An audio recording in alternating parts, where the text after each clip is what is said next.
Deconverted Man here. I've got some guy, some account. That's his name. I've got him here. He's going to give me some proofs of God. Finally, I can reconvert back into the faith that I left behind. Huzzah! So he's going to go over these proofs, and I'll rebuttal any logical or explain any logical fallacies, rebuttal whatever I need to, etc. And if there's going to be questions for him, we'll save it until after we're done with that. And so away you go, some account guy. All right, so I'm going to start. You've probably heard this one. I believe it's called the ontological argument. Oh, is your mic all right? Yeah, go ahead. Oh, okay, all right. So to start, to divorce it from religion specifically, or any type of religion, we'll define the term God to mean a maximally great being. And by this we mean a being that is omnipotent, omniscient, and has necessary being. What this means is that the being is all-knowing, all-powerful, and is necessary for the universe to exist, in this example.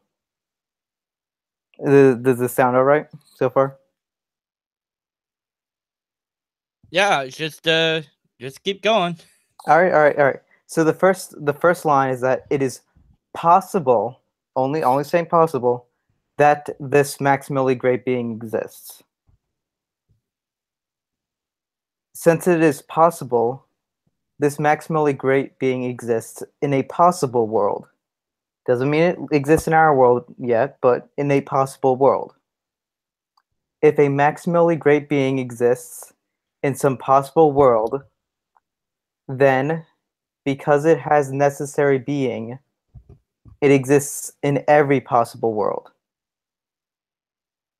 Because it exists in every possible world, it exists in the actual world.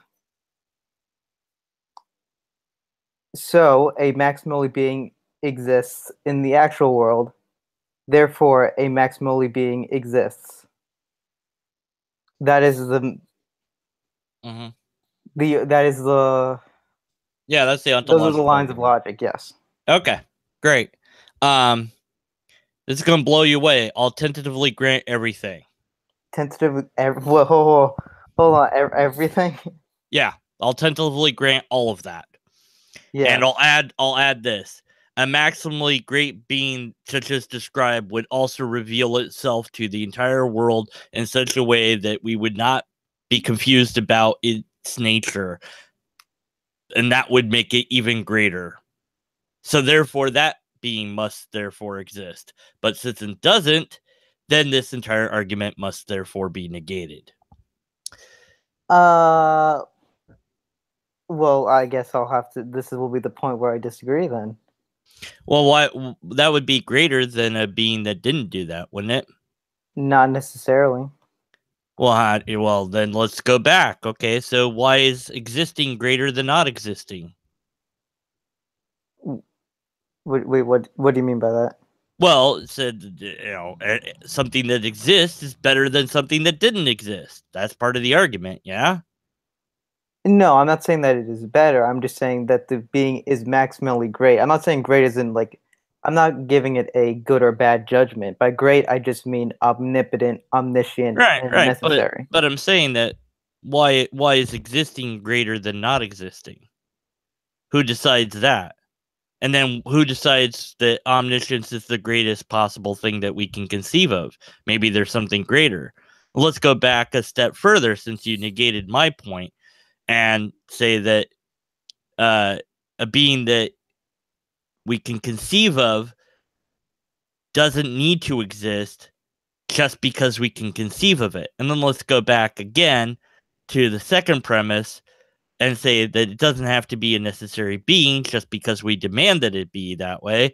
And then let's go to the first premise and say that there could be something greater conceived because I already conceived it in the premise that you wanted to knock down, and therefore that premise is knocked out, leaving us with no argument.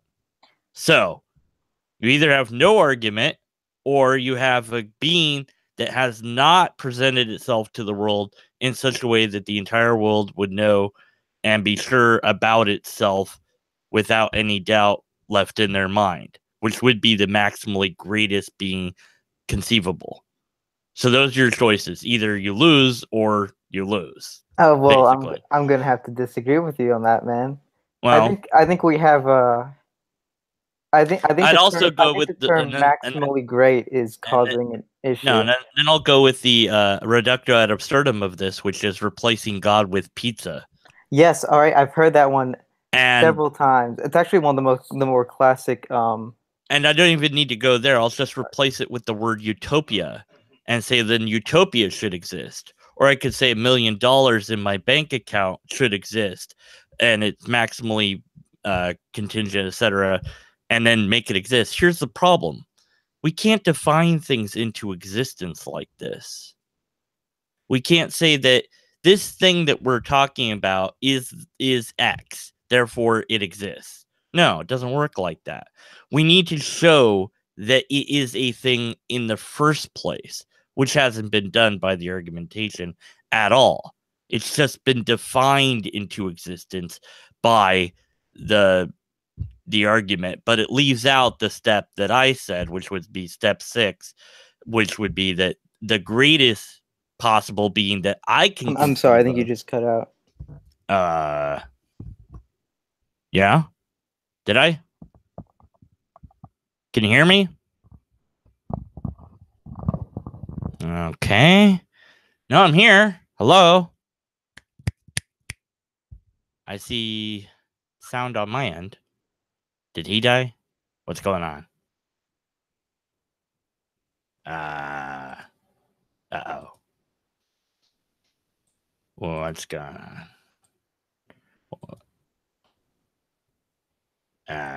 Yeah, I'm still here. He's not here. All right, panic, everybody. Panic. Ah! Alert. Let's get him on Twitter. What happened? All right, well, while I'm waiting for him to get back, I think you dropped there. You dropped out. All right. Okay, I've sent him a message, and we're going to wait. So, yeah, we're dealing with the ontological argument. And my objection was first that to add another premise, which would be that the maximally great God would also tell all of humanity that it existed.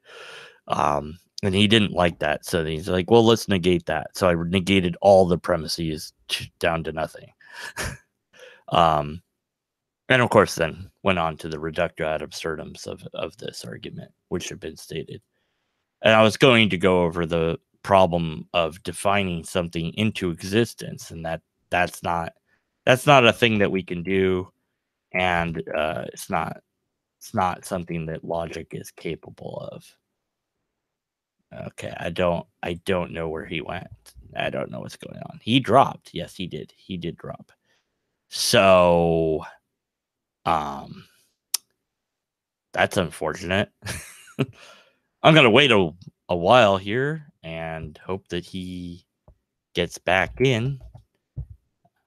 And if not, well then this was quick. Oops. Well, how can I fill the void?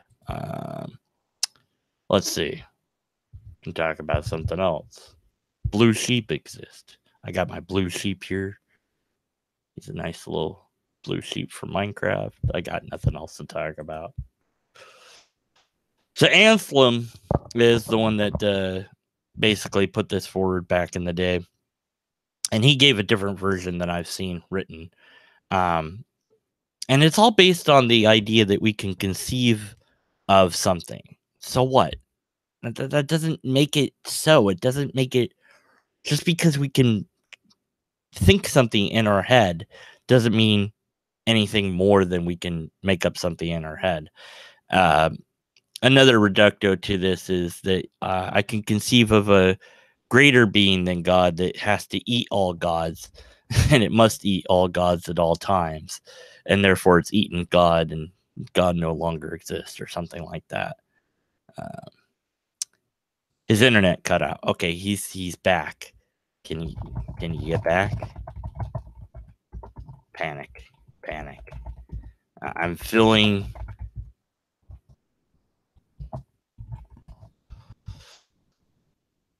dead air with my ramblings about Anselm's ontological argument. So, what else can I say? It's interesting that that this argument is written in different ways depending on where you look at it online. You know, Wikipedia has one. What is this? Internet Encyclopedia of Philosophy has a different one. Then there's one I found on, I'm not even sure what this website is. They're all basically the same, but the words are slightly different. But they all hinged upon the same idea, which it's basically defining something into existence. Now that by itself is a problem. What about fallacies? Ooh, that would take me longer to really dig into the fallacies here. Essentially, this would be a hypothetical syllogism at best. You know, if it's possible to think of God, then it's possible that there's a God, therefore there's a God, or something like that. But of course, these are all, you know, hypotheticals, and just because you can, I would say the easy objection is just because you conceive of it doesn't mean it is a thing in the first place. Should be ready. Okay. Somebody in here. Somebody get in chat. Nope, I got no viewers yet. This is beautiful. You know, I could hypothetically close this and open a new one and make him read it again. I could do that. Should I do that? I mean, I've got no viewers, so if I did that, it wouldn't. No, I've got one viewer, so maybe doing that wouldn't be. I don't know. Who's out there? Somebody's watching me. Who's watching me? Speak in the chat room, and you'll speak, and the wisdom shall be yours. Maybe I should close this. Nah, keep it going. Keep going. Fill dead air. Quick, come up with something clever. Huey Long says, do it. Do what? I don't know. Huey Lewis in the News is what that name made me think of. I could read what's up next. Fortnite players in Pug B. Hyperloop, half the speed of sound, or shredded. Oh, that's a Thunderfoot video. It's Huey Long. Do it. Do what? What do you want me to do? I don't know what you want to do. God, not gonna. How's it going? He's back. Oh, thank God. The what? I hate Xfinity so much. So, welcome back. That was a. I was thinking I should like shut it down and restart it and like just make you redo the whole thing, because now we have this like whole empty spot. Do you want to just do that? It's that or it's make people suffer, and I can't decide which is more pleasing to me. We can restart if you want. No, make people suffer. All right, if that works for you, man. Huey Long, God is real. Get over it. Prove it. I guess would be my counter to that. Where's your argument, Huey? Okay, so ontological. So before you disappeared into the ether, probably because who was working against you there? Must have been when Satan got a little bit extra power from me or something. I don't know. Something like glow in the dark. Yeah, something like that. We were talking about Anselm's ontological argument, and I added a premise, which would be that God would, and a maximally great God would also reveal itself to all of humanity in a way that we would all know and not be mistaken about it. But since that God hasn't done that, therefore, this whole maximal idea is toast. And then I rewound it to collapse the entire argument into nothing, and then I went into the reductor ad absurdum. So which one of those would you? Let's start with the addition of the maximally greatest God that could exist is one that also reveals itself to all of humanity. What per se would be your objection to that? Well, I just disagree that that would necessarily have to be a trait of a maximally great being. Well, what makes a maximally great being? In this case, it would be I'd be saying omnipotence, omniscience, and necessary being. And it's not for those traits just being pulled out of thin air. It's that those traits rely on one another. A being and it's also that those traits happen to be what was worked backwards from to get the argument in the first place. But that's a side issue. Well, for something to be all powerful, it would have to know. It has to be all knowing, and for something to be all knowing, it also has to be all powerful. And it's not all powerful if the universe can exist without it. I'm not sure about any of that, but regardless, I would say that part of its nature is also to reveal itself to all of humanity in a way that cannot be mistaken or misunderstood. Well, I don't see why that would necessarily have to be part of it. That's what makes it maximally great. Because remember, being that exists in the mind is the greatest being that we can conceive of. So the greatest being I can conceive of is a God that reveals itself to all of humanity. And that's a greater being, from my perspective, than one that doesn't do that. Now, if the argument takes out that and says, well, let's forget about the whole, thing, it's just, negate that. Because some of the arguments that are written without that, some are. And it depends on which one you're reading from. But, yeah, some of them, like this one says, it's possible to conceive of a being which nothing greater can be conceived. That's the first premise of this one. Yes. And then on this one, that's the first premise on almost all of them. It's just worded slightly differently in each one. But at any rate, so then it goes to the question of, well, what's the greatest being that somebody can imagine? Well, I imagine, how do we measure what greatest being is, quote unquote? By just saying, well, it's got all the power that it can have and all the knowledge it can have, and it also must exist. Like, that's part of the attributes that it has. So already the argument's done at that point. You don't need to add anything else, since the maximally greatest thing already contains the property of existing somehow. So, but I'm like, well, but I'm conceiving of a being that's greater because it reveals itself to all of us. So who decides? That's the problem. Well, that's one problem, but yeah. Well, I'm not saying great in a subjective sense. I'm saying great. The term great, I think it's too modern the way we're using it. When I'm saying a maximally great being, I mean a being in which that there is no there's no being above it, essentially. Well, yeah, that's what this one says. I've got one that says it's premise one is conceptual truth. I'll put the link in the chat here. Both chats, all the chats that are possible. This one says, in parentheses at the end, that is the greatest possible being that can be imagined. Now, this one has a slightly different one.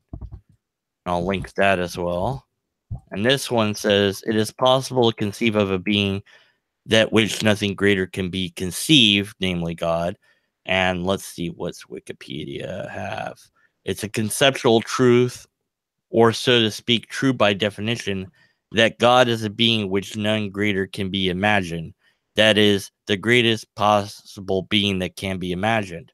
So that all sounds like it's resting upon the imagination. It's not the imagination, it's logic in this case. And but didn't say that, though. That's not what the argument says. We got to go with what the argument says. Yeah, and if you want a different argument, that's great. But this is how the argument reads. when they're saying imagine, they just mean that it's coherent. That's what they mean by imagine. That's not what they said though. You will know that's what they mean by. Oh, that's what they mean. Well, where does it say that's what they mean? It doesn't. All right, Okay, then. I'll say my whole argument again, but I will change the word imagine to this idea is coherent. If you'd like me to, I'll read the whole thing again.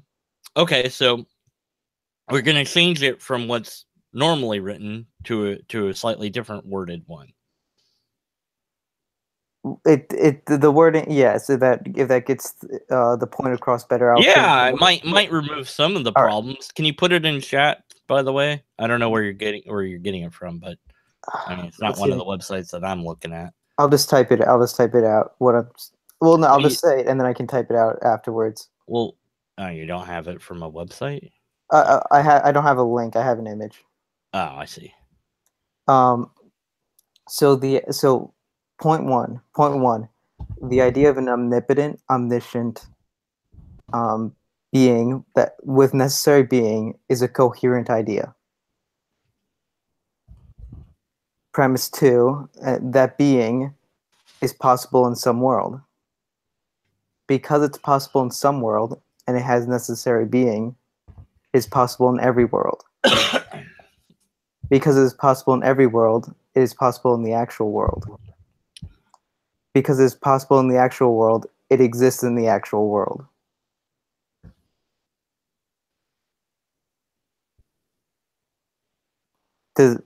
Does that sound better then? Well, it's better than what they have up, but I mean, there's still fallacies in there.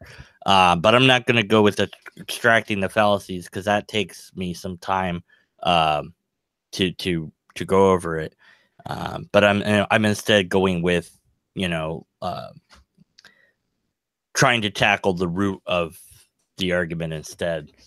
Yeah, all right. Can you go ahead and type that out in not in this chat, but in the Hangout chat there? In the Hangout chat, got it. Yeah. And while you do that, I'll just rake this over the coals a bit. Well, one problem that I have with this argument, without naming fallacies and all that, which I would have to do later on, I might have already done on my channel, is you can't define something into existence. And that's what this argument's essentially trying to do. The working backwards is also a problem, but I'll put that to the side, even though it bothers me. But if I could just define something into existence, there'd be no limit to that. I could define, like I said, a great giant pizza into existence, utopia, and $1 million into my bank account. Why would it stop at God? And then the other problem is, well, if I can define one God into existence, then I can define multiple gods. I can define a God eater into existence, and we run into all these problems of that. So I just don't see how it is that we're allowing ourselves to define something into existence at this level when that doesn't work for anything else.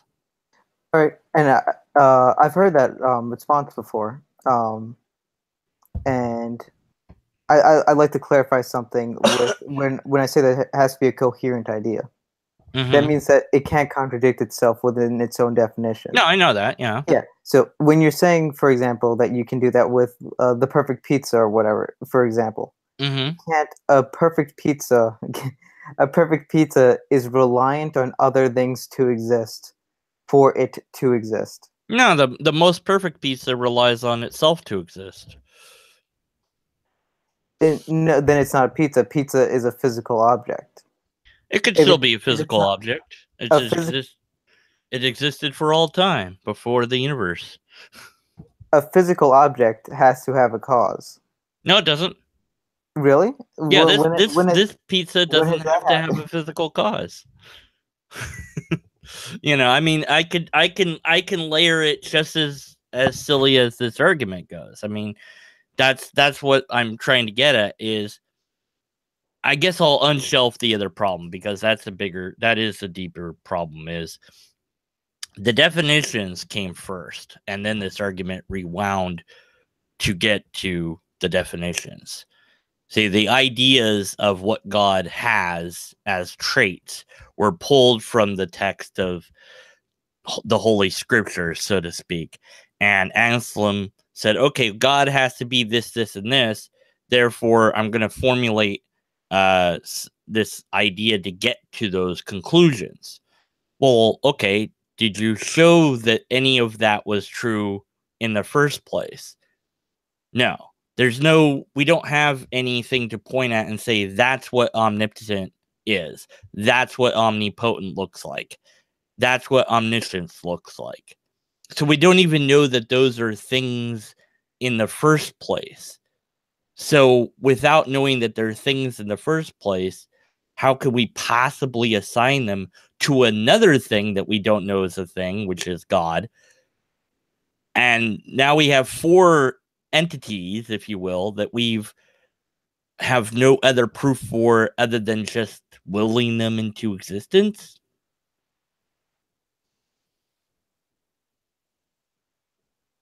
Oh, sorry, did you cut out? No, you did. Oh no, my bad. It keeps happening to me. Sorry about that. But I heard the last sentence. With the idea of we're defining these terms and then working backwards. Mm-hmm. It's kind of like, all right, you have the number 7. You know what the number 7 is, right? Mm-hmm. And you know what the number 6 is. Yeah. Even if you don't know what the number 4 is, and you know what number 7, 6, and 5 are, you can logically, by definition of counting backwards from 1, figure out what number 4 would be. So we're defining the term. We are working backwards, but from terms we know. I think that analogy crashed and burned on you, but the thing is, you're starting with the assumption and then working backwards, and that's a problem. You don't want to do that. Ideally, you want the argument to flow to a conclusion from the premises to the conclusion. This one doesn't, because here's a secondary problem is that this is essentially a hypothetical syllogism, in that everything is an if statement. If we can do this, if we can do that, even though it's not stated that way, it really is. I'd have to break it down to diagram the truth table on it. But again, it goes back to the problem that, say, omnipresence. Well, what example do we have that that's a thing at all? Other than just saying, well, we came up with the word and this is what it means. Okay. Where is that? Show me an example of that. Because we also came up with other words. We came up with the word ghost and spirit and soul and demons and devils, etc. Okay, well, magic. We came up with that word. Do any of these things exist out here with the rest of us, or are they just stuck in our head? And with this sort of argument, it tries to skirt the way that we go about proving things for everything else. And because of that, the argument's not going to map to the real world. It's going to have problems with it. Arguments that are valid and sound map perfectly to the real world that we understand. That's why theological arguments so far haven't been able to do that. I think is because you have to have the example of God first before you can make an argument for it.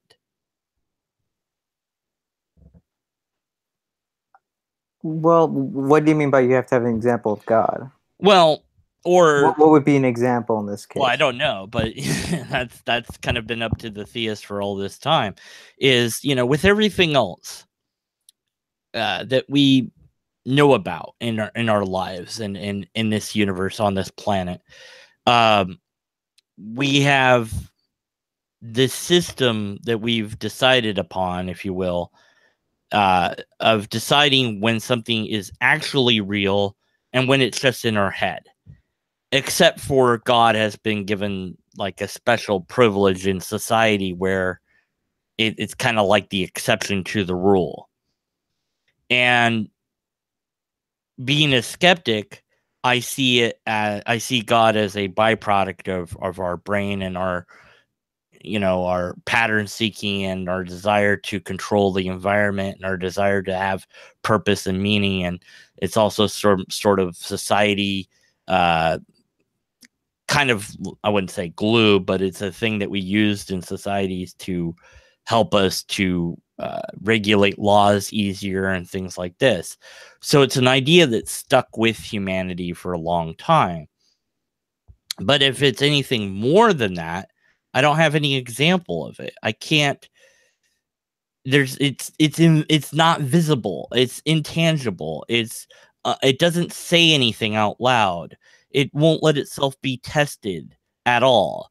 Uh, Whereas everything else, I can do that with. Everything I have either empirical evidence or I have some sort of test I can run on it. And yet with this thing, I don't have those. And all I have instead is, well, it's omnipotent, omnipresent, omnipotent. Really? Prove that any one of those things is a thing in the first place. So can you prove omnipotent is a thing by itself? Or is that going to require a different argument to show that omnipotence is not just possible, but an actual thing? Well, I can, if you want, I can just describe all of my 3 points to explain what they are and what I mean by them specifically, Well, and how they would exist in the world if they were an actual thing. Do you have, but see, there's that if. See, that's the hypothetical syllogism I was talking about. There's that if it was a real thing. Okay, that's nice, but where do you have an example of omnipotence, or do you have an argument that would flow to that? Yeah, an example of omnipotence would be to create matter from no matter at all.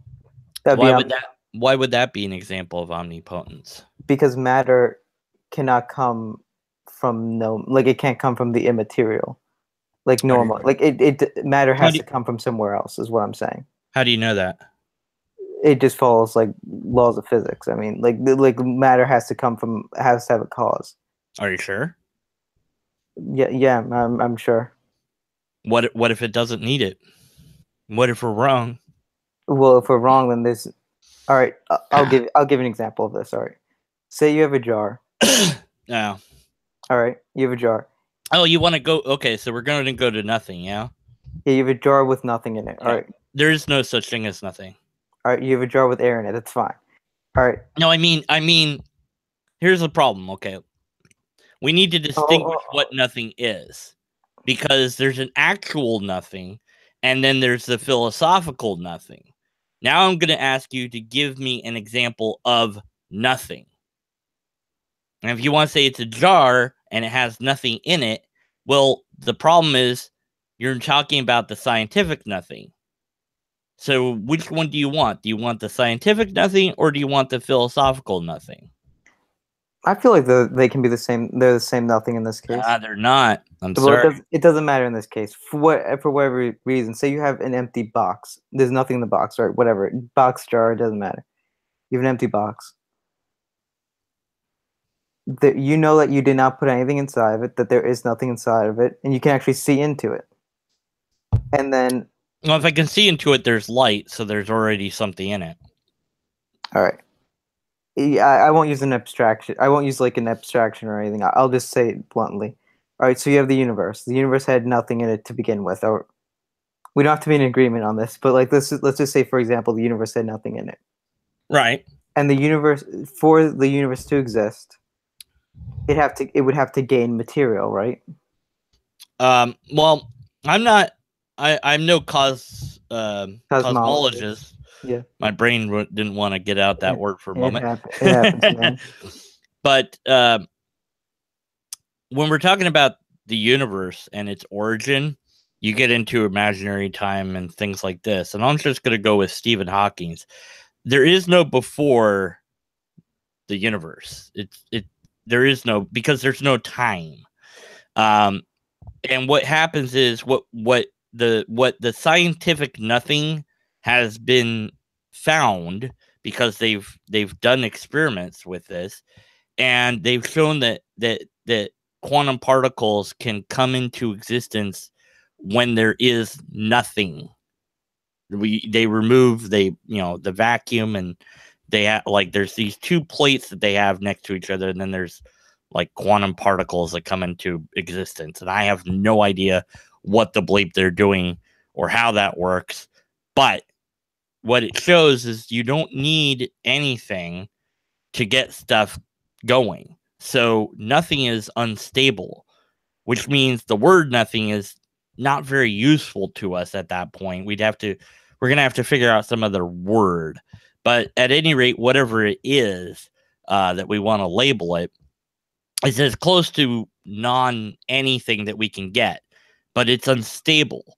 And so it's always forming the universe because there is no before. So there you have it. You have the universe coming from void that is itself unstable. And to get further into that would require scientific knowledge that I don't have. But it is a question for science to answer, which is why I said, are you sure that we always need a cause for matter? Doesn't look like that for the universe. It looks like the universe can come into existence just because it did. And it didn't, it just happened. It doesn't really have a cause in the way that we're used to thinking. The problem is our physics break down at the T1 point. So does logic also break down at that point? Well, some rules of logic no longer exist in the T1 point because causality is kind of out the window at that point.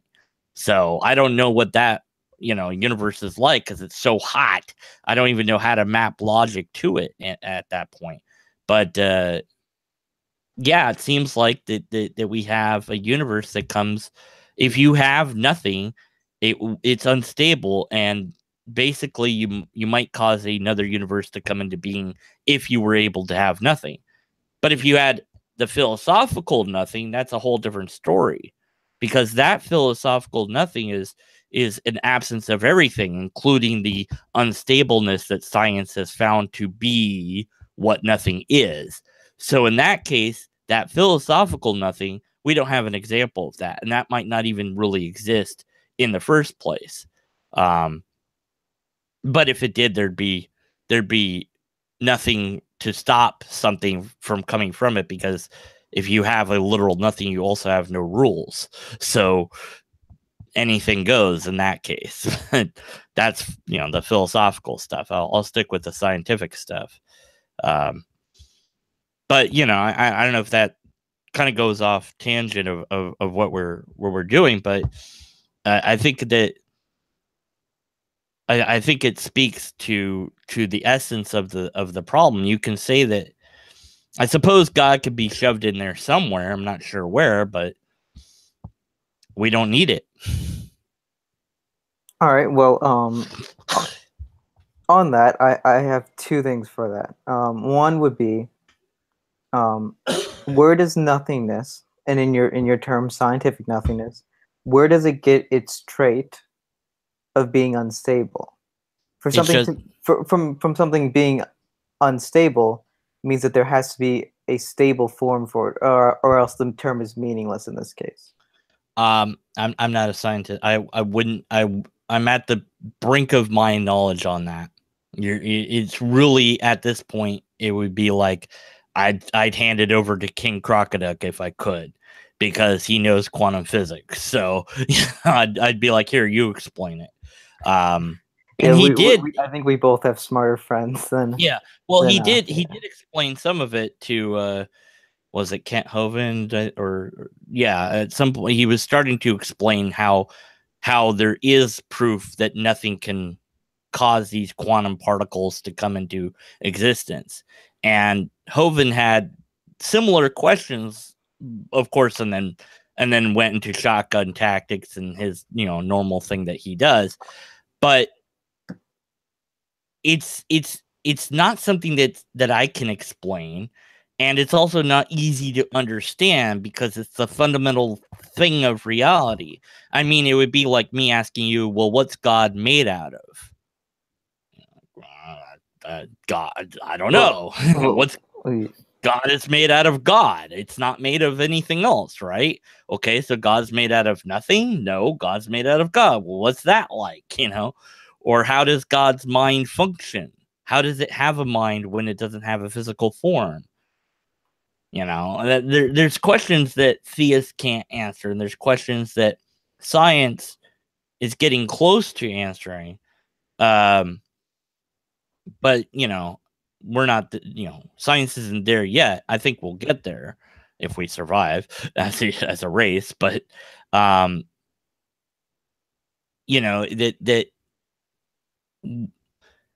it shouldn't bother us, but I guess it does, that something can come from a void without anything else to be, just because that's how it works. But God is a just so as well, isn't it? I mean, why does God exist? Because it has to, right? Well, I think we have too many questions, so I'm going to stick. I'm going to try to stick to one of the Yeah, of the but I'm points, just which was when you were discussing a particle existing from nothing. Yeah. Which for the moment I will grant this. I will grant this, that this is sound and that this is possible and that this happens. I will grant this for the moment. Yeah, because it's beyond my field here. You're out of my pay grade. We're both out of our pay grades here.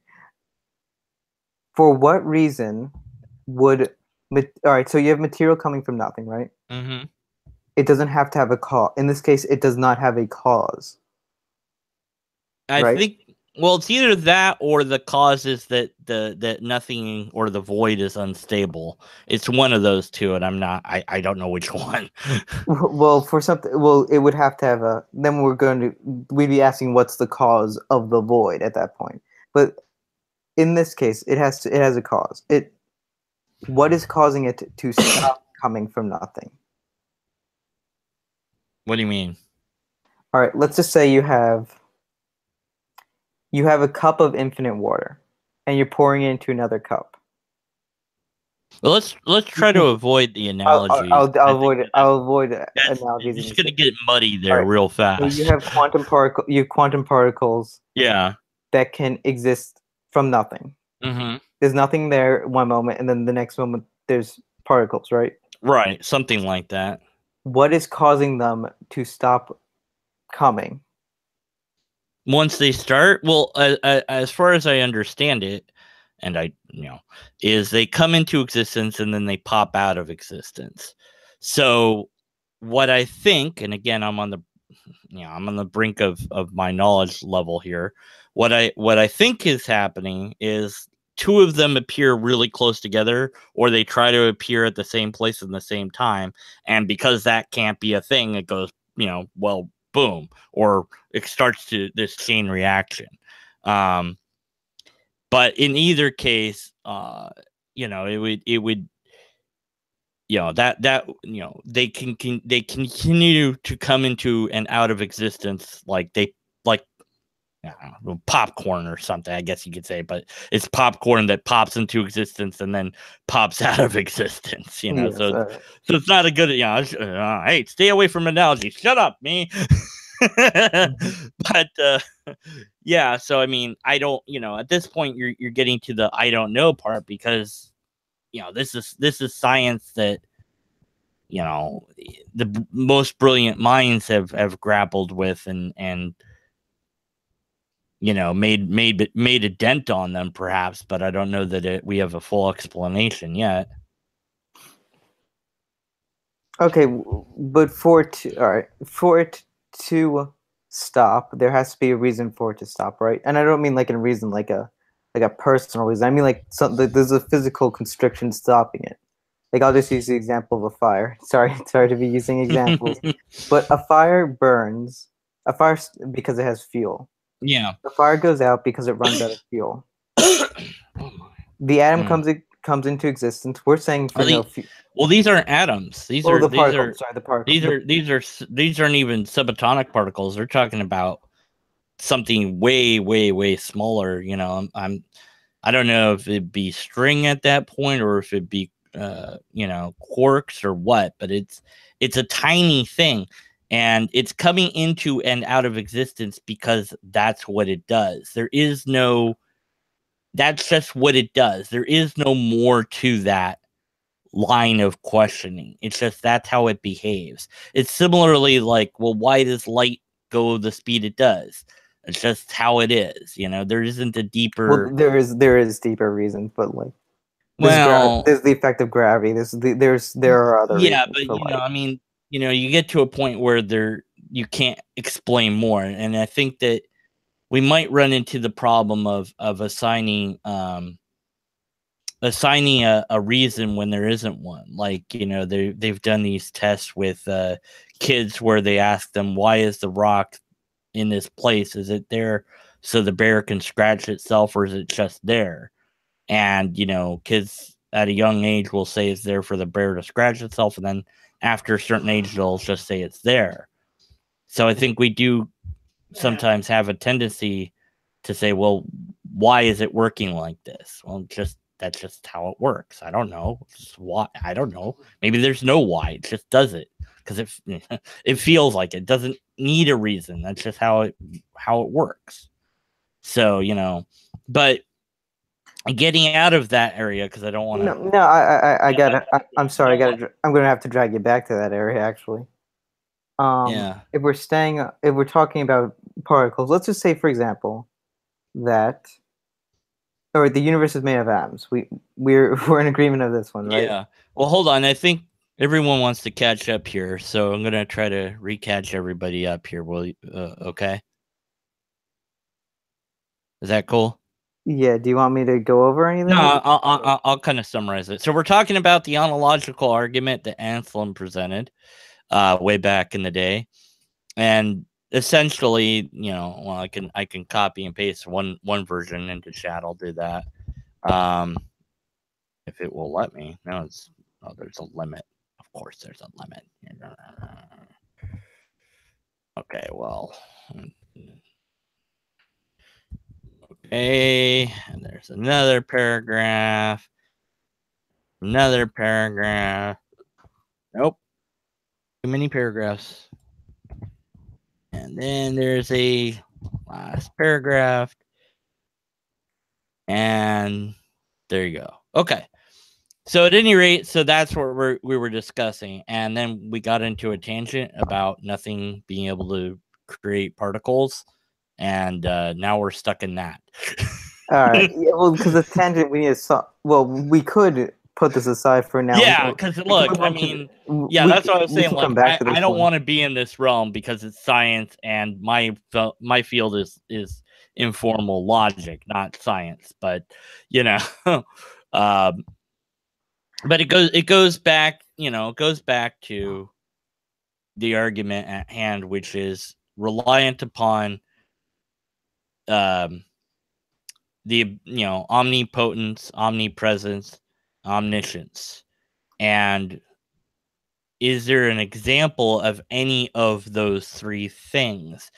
Or is there an argument for any of those three things independent of the argument that we're looking at now? Well, let me explain what they are first, and then we can go for what would that being be, and we'll Well, see if that being is in reality. well, then we're not going to connect it to being. That's what I'm saying. So what is, let's just say, omnipotence on its own? I know what it is. I mean, I know what the word means. What I'm asking is if we have an example of it. And if we don't have an example of it, then is there an argument for just that? Well, yes, there is an example, but I need to find what I mean by Okay. omnipotence first. All right, so omnipotence would mean that for a being to be omnipotent, it would have to be able to create anything that's logically possible. That's what I mean by omnipotent. And by logically possible, I just mean that the definitions it has don't contradict itself, such as four-sided triangle or married bachelor, something that it doesn't contradict itself within its own definition. So an omnipotent being would be able to create anything that's logically possible. Mm-hmm. All right. An omniscient being would, well, know everything. It would know everything that is happening. Well, it would know everything, basically, I guess would be the way to put it. Mm-hmm. A necessary being is a being without which the universe couldn't exist. What that would be in our universe would be being itself. Mm. Being being would be this the being. It's a weird way to put it, but being would be the being.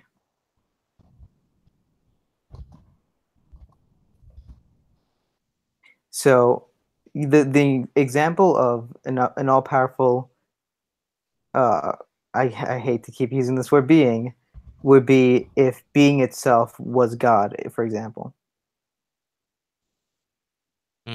Okay, well, go back to omnipotence. Let's just stick with that one. All right, I'll go to that one. Okay. This is the ability or the power to do anything logically possible. Would that Logically be? possible, yeah. Yeah. Well, I mean, there's been videos about this. We should just have a different word be used. I've said logically potent because omnipotence. Well, that there's problems with that word, so just call it logically potent. It, Whatever. But hold at on, any just a quick question. Will you happen to be raised Protestant? no, You were Catholic? no, Oh, you weren't Christian at all? no, it was. A Protestant just means non-Catholic. Oh yeah, Christian.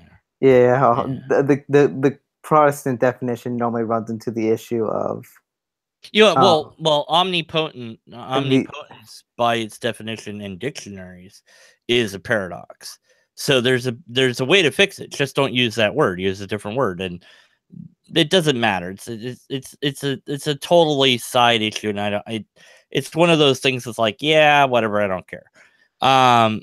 But I was asking for an argument for omnipotence or an example of omnipotence or any of the other ones. yes. So, what's an example of omnipotence? Like that you can show me, so to speak.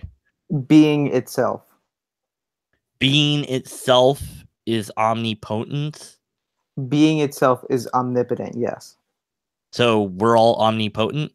You, I do not believe you are being itself. Why not? Why not? Yeah. Because you're contingent on other things to be. How do you know? Because if I took away your water, if I took away your sunlight, if I took away other things, you would cease to exist. That's just what I want you to think. Yeah. Well, but However, if what do you being mean by itself this? is not Because contingent. yeah, I'm going a different. What does that mean? Being is because that doesn't sound like an argument or anything to me. Being what does that mean? All right. It's it's really hard for me to put this into words. All right. So you have you've traits that make up you. Uh huh. So Um, so there's so okay, omnipotence, the ability to do anything logically possible. An example of that is you said being, right? yes. Okay. What's an example of being? It's hard for me to say the word. It wouldn't be an example of being is just in itself. It's being. It's What does that mean? all right. Does that because being, well, I'm being, the computer's being, the world's being, the universe is being. No, these things aren't being. Like I'm saying, being with a capital B in this case. I mean, like being as in like it has that the computer. All right, I'll use an example. The computer is square. I mean, it's not actually square, but like let's just use in this example. The computer is square. Mm-hmm. The computer is contingent on its square shape. Okay, so being, if I'm understanding correctly, is not contingent on anything. Yes, Okay. What's an example of that? that would being is the thing that is not contingent. Okay. What's the example of that phenomenon that you're describing?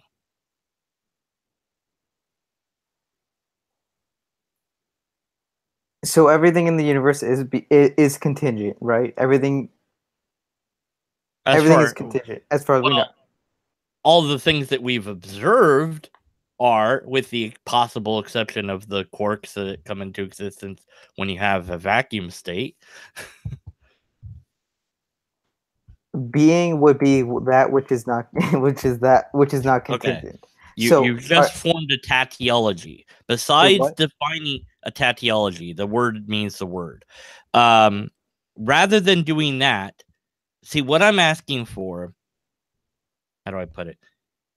It is an example of this. Rather, and all you're doing is just saying the same thing over again. What is an example of this phenomenon? I will break us down. Hold on. I will work backwards to explain what being is. Well, you already explained it, I think. Well, I'll try to like to give it as to show the example of what being is. To show the example. All right. So you have you have your lobster. You have a lobster. Yeah, lobsters. Let's The go with lobster lobsters. the lobster would die if it did not have water and did not have food. It would cease to exist. Mm-hmm. All right.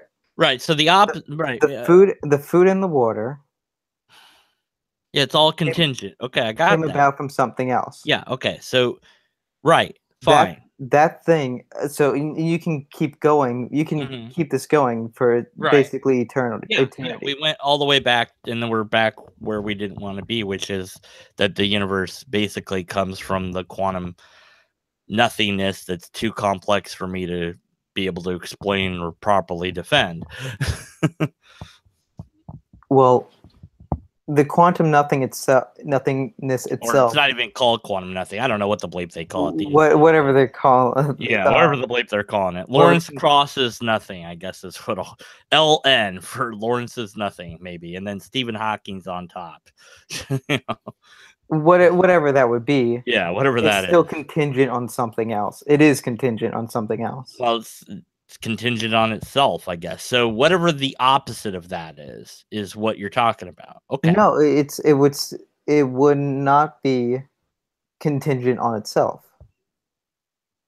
Well, I don't know, but whatever you're talking about, this being Yes. is the opposite of everything that we understand, basically, to some extent. No, I wouldn't. I would not say Well, that. I mean, everything that we understand has a cause and effect kind of thing, right? You know, Everything chicken. we know has a cause. Yes, I Yeah, will agree with chicken that. and egg. Okay, so it's chicken and egg. So it's the opposite of chicken and egg. It's the thing that didn't need an egg or a chicken. You could almost look at it like that. Yeah. Okay. I will Great. argue against some of That's the that, but definition of it, right? That's the definition of it. That's not an example of it. You see the difference n- is no, I can I'm gonna disagree on that though. well, it's the definition of the word. It's not an example. I want to it's just saying, well, here's what the word means. Well, I know what the word means, but where's the example of that word? Where is this phenomenon to be found? It's found in existence itself. If So I exist, so then I'm omnipotent? no, the fact that Okay. you're able to exist is proof that there is an omnipotent being. Well, it's proof that the universe came into being because of the quantum stuff, blah blah blah. You know, or Do you believe that it came into existence from particles that came from nothing? I'll go with what I don't know what to believe in regards to that, because it's scientific stuff that I don't fully comprehend. So, but I'll leave it with science. I mean, I'm happy to agree with whatever they come up with whenever they come up with it. For now, it's a mystery to me. Well, I mean, that's this is a metaphysical argument for it. yeah, well, that's what I'm saying. My answer is I'll go with whatever science figures out. Right now, it's kind of a mystery of how that works to me. So I don't have a belief one way or the other. But I'll go with the scientific consensus. But what I'm saying is, when I ask for an example, it's like, well, it's easy. It's remarkably easy for me to give an example of a stuffed lobster. But Yes. this thing that you're talking about, we're chasing shadows. We're chasing a definition. We're not. So the example of the phenomenon is that I have a definition for the phenomenon. That's not an example. So where is it?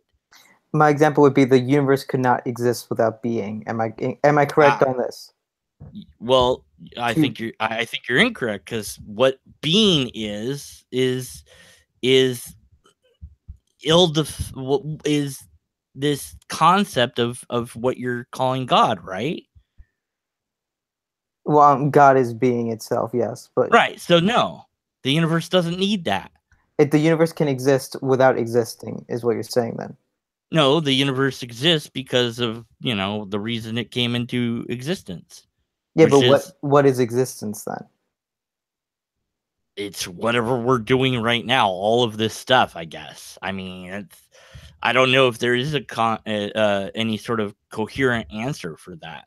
What is it like to not exist? I don't remember what it was like before I was born, No, and I, I don't mean like in you like a know, conscious sense. I mean like in a physical sense. What does it mean for like the book in front of me to be there? What does it mean for it to be well, it's an in assembly existence? of molecules that makes up the thing, and you could go all the way down to the subatomic, and it's doing what it does, and how all that works is dependent upon the physical forces, yada yada. Everything has, uh, everything has. Well, how did Richard Freeman put it? It's like an onion, and you're peeling it back and peeling it back, and you might just get sick of it, and just go, okay, that's enough. Or you might just keep peeling it back. And the real nature of nature is complicated. It's not easy to understand. Uh, there's many things we don't know quite yet. And what I mean by we is, of course, humanity and science as a whole. Um, but to just say, well, it has to be this answer, but we don't have an example of that answer. We don't have an example of being, whatever the bleep that means in your case. Well, Um, being is the ability to. All right, I will use the book analogy. Sorry for using another analogy, but all right, to say the book is square. The book is. mhm, The is part of that statement is making a statement about being. That it mhm. exists. The book exists. Sure. Okay. So this is what existence is. And so then we're all omnipotent. If you're tying being into omnipotent, then a book is omnipotent. No, because the book isn't being itself. The book is existing because of being. Okay. And then being again ties back into the thing that you can't give me an example of. Well, you can't. There's nothing else besides being itself. If anything else was being itself, then there would be nothing. They both wouldn't be being. Like for example, But like I'll use a lobster. I wait. can point to a Can lob. Okay, I can point let me to. put this way. Can you give me an example of being, whatever that is?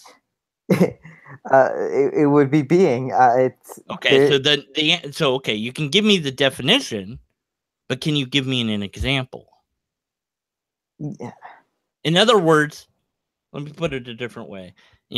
Again, using the stuffed lobster. If I say, give me an example of a stuffed lobster, if you had one, you could hold it up to a webcam if you had a webcam and say, here you go, right?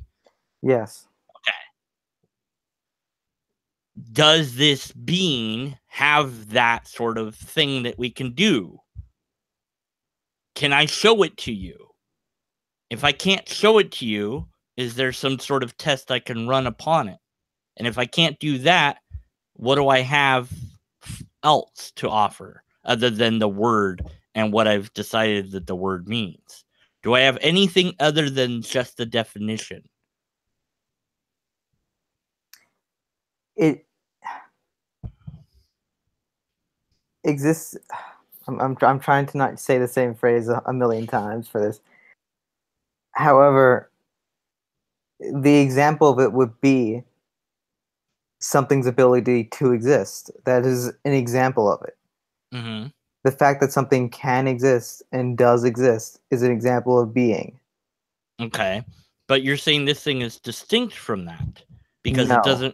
doesn't require anything else to be, Yes, right? it doesn't require anything else to be in existence. And it also has this, and that is what makes it omnipotent. Yes. Okay. And omniscient And because all the other things, right? We're just sticking with one because it's already a problem, but whatever. I'll fight you on your examples, man. Yeah.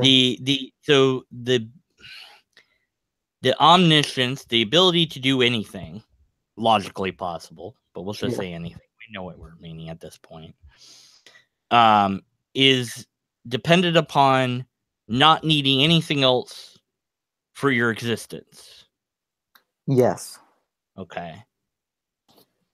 So that phenomenon as a whole, you label God or whatever you want to label it, I suppose, right? Sure. And I go, okay, great. Give me the example of that. And not just the definition. Not just, well, this is what that means. It's like we could do that all day. Well, this is what this word means. This is what that word means. Do you have the example of it to give me? Can you, if it's everywhere, well, I don't see it anywhere, so it's obviously not visible. Is it detectable in any way, shape, or form? Is it testable? Can I verify it? If not, then what do I have?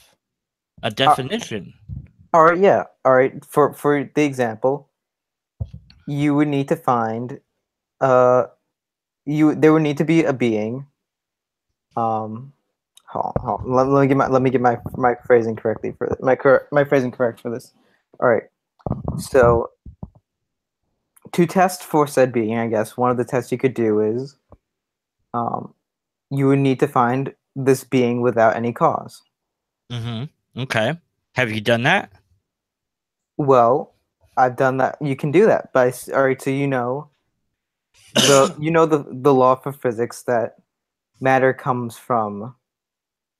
to come from matter. We have this Yeah, right. We exception run into that. Yeah. that I might grant, but even that has laws and rules to it.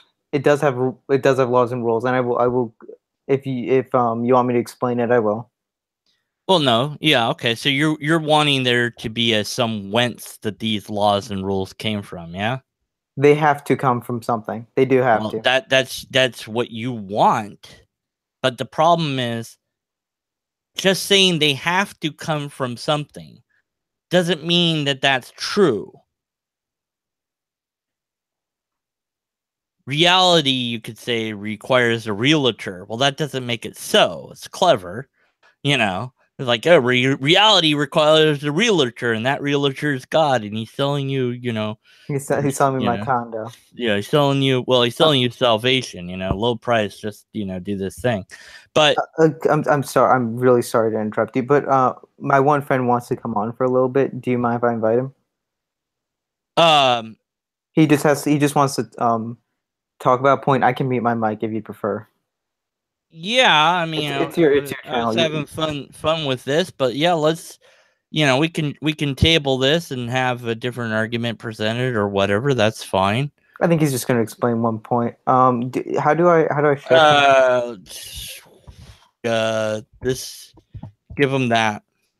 Thanks, man. Appreciate it. Oh, here's the one you wanted me to copy in the chat. I think that's better than the one that gave me on the that one. By the way, I'll link all the pages, etc., in the description once the hangout ends proper, and I'll also try to link all the different arguments presented for and against. Although, I mean, this is not, despite what some people think, what we're doing is not a debate. This is a discussion. Yeah, I think discussions work better in my opinion. Yeah, well, there's a lot of good that can come from formalized debates as well as informal debates. Mm-hmm. But this is not a debate at all, despite what some people would want to say it is. If it was a debate, we'd have certain time limits and there'd be constraints and yada yada yada. There's a whole thing, I feel like this would work. This works better in like a back and forth conversation. Oh my goodness! I got my crusader to agree that something with me. Oh my word! Oh, sorry. Okay. Yeah, the guy just needs to. I think he's getting his mic, and then he's gonna be up. Oh, there he is. All right. Huey, you're on. I'll mute my mic just so that I'm not interrupting. Oh, let's turn off the webcam just in case. Yeah, Huey, don't. Yeah, there it goes. All right. Hello, Huey. Oh, he was in chat earlier.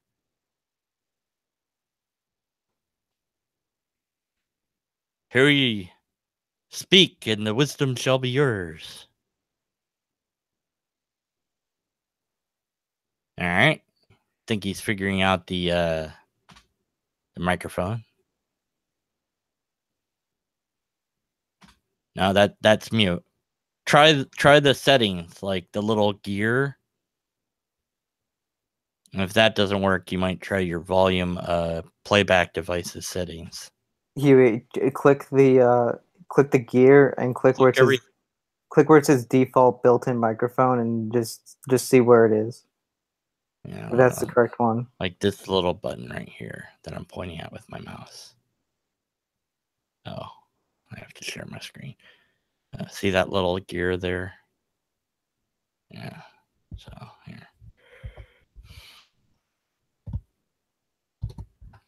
Hey everybody, listen to silence.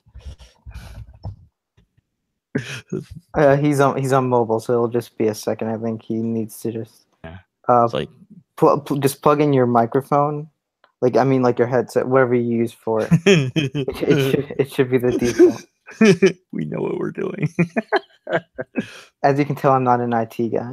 Look, man, it's all right. All right. So see that gear? See the gear? Click on that, and then if that doesn't work, then panic. And if that doesn't work, I don't know. See? I can't even type in panic. MS Paint failed me. I don't care. Okay, go back. Yeah, all right. Stop. No, all right. There we go. He agrees with me on political things. Yeah, well. I'll hey, guys and gals in the chat, prepare your questions because we're almost, I think, at that point where we're going to have questions for me or for some or for Huey or for whoever.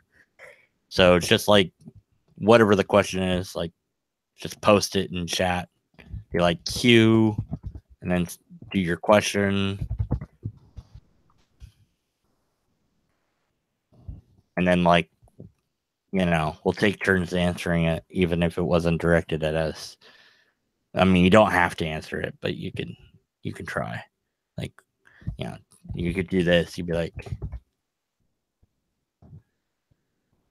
that's a question nobody can answer. For example, do lobsters? My answer is probably. Yeah, I don't know. Do they? Women. Yeah. Women. No answer to that. Yeah, exactly.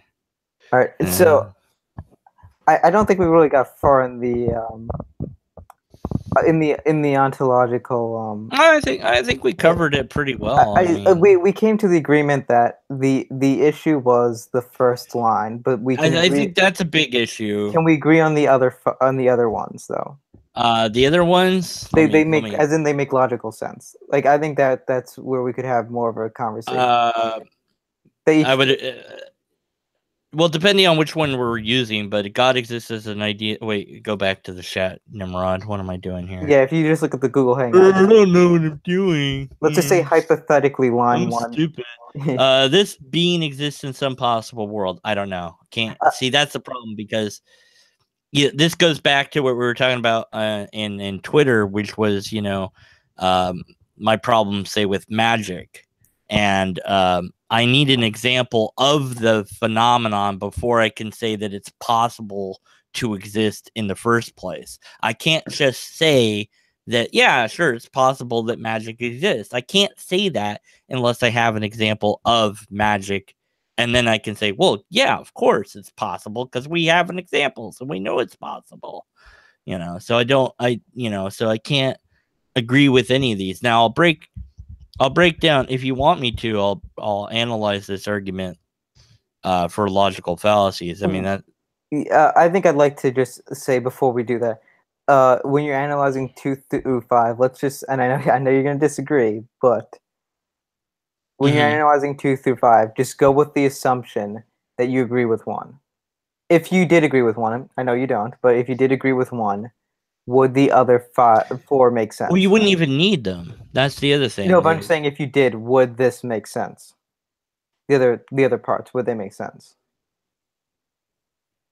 I have to analyze it. It's going to take me time to do that. Well, I'll just go over the line, and then you can just tell me. No, I can't. I can't do it on the fly. You don't. It takes me time to really dig into this stuff. So I can't answer the question right now. But I'll certainly go over the one that you wrote.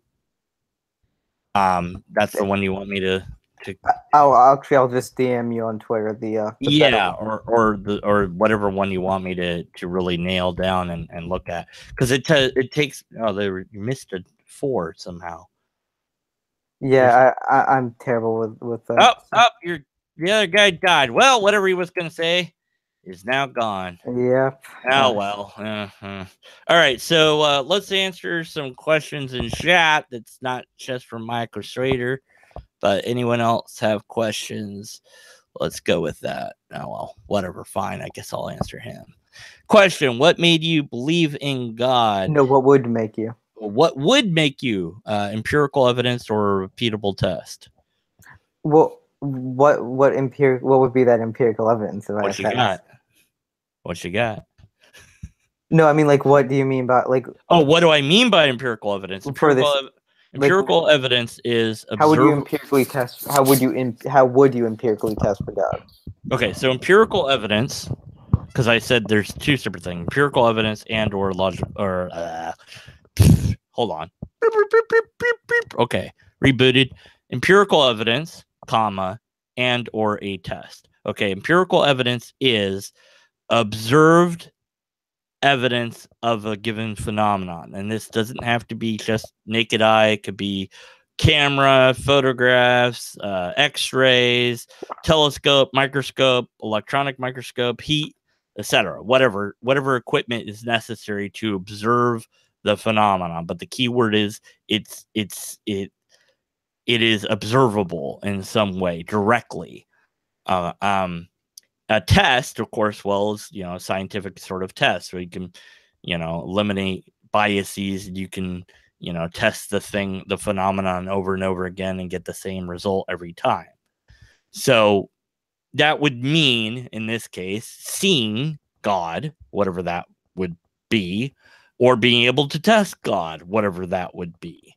So one example would be say in the Old Testament, they had this battle between Yahweh and Baal, and the Baal worshippers, had their altar, and the Yahweh had theirs, and the Baal guys danced around and prayed, and nothing happened, and then the Yahweh guy was like, yeah, we'll pour water on ours, and then, hey, yeah, God, go ahead and do your thing, and boom, theirs was on fire. So, hey, that sounds like a good test to me. So let's take that, put it in a lab so that we can make sure that there's controls in place so that we can eliminate fakery and that we can make sure it's not like a magic trick or an illusion or something, and we can make sure it's really water, or we can even eliminate that as a thing, and we can do this test again and let's see if it works.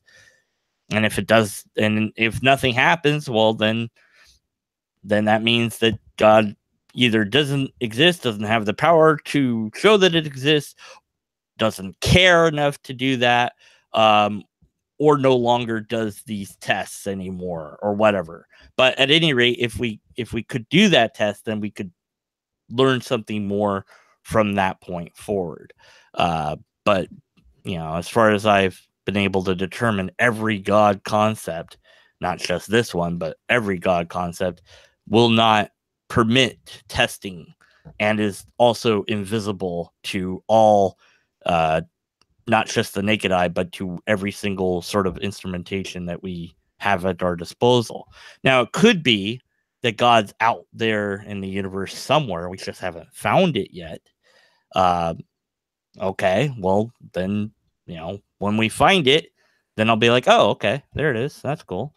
But right now, it's like, I don't have an example of it. So, All right. Just a quick, maybe not a quick question, but since you're taking questions right now, what does it mean for something to be observable? I just said, you can see it either with the naked eye or with some sort of instrumentation like a telescope, microscope, X-ray, etc. All right. So that would be things that you figure out from, let's just say, math don't exist, right? In that case? That's going to go into a big, deep twist. The number one doesn't exist except as a concept in the brain. Except in the concept in the brain is what you're saying. Yeah, it only exists in the brain. That's only it. in the brain. Yeah. All right. So you have, I'm a math. I'm what they call a. And there are people that believe that numbers exist actually as well. Yes, I'm one of those people. Yeah, there was a whole number file on that. Yeah, they do exist in real life though. Yeah, well, show me number one then. All right, yeah. Well, I'll give you an example. All right, so. No, I want the number one. What? Yeah, I'll give you an example of it.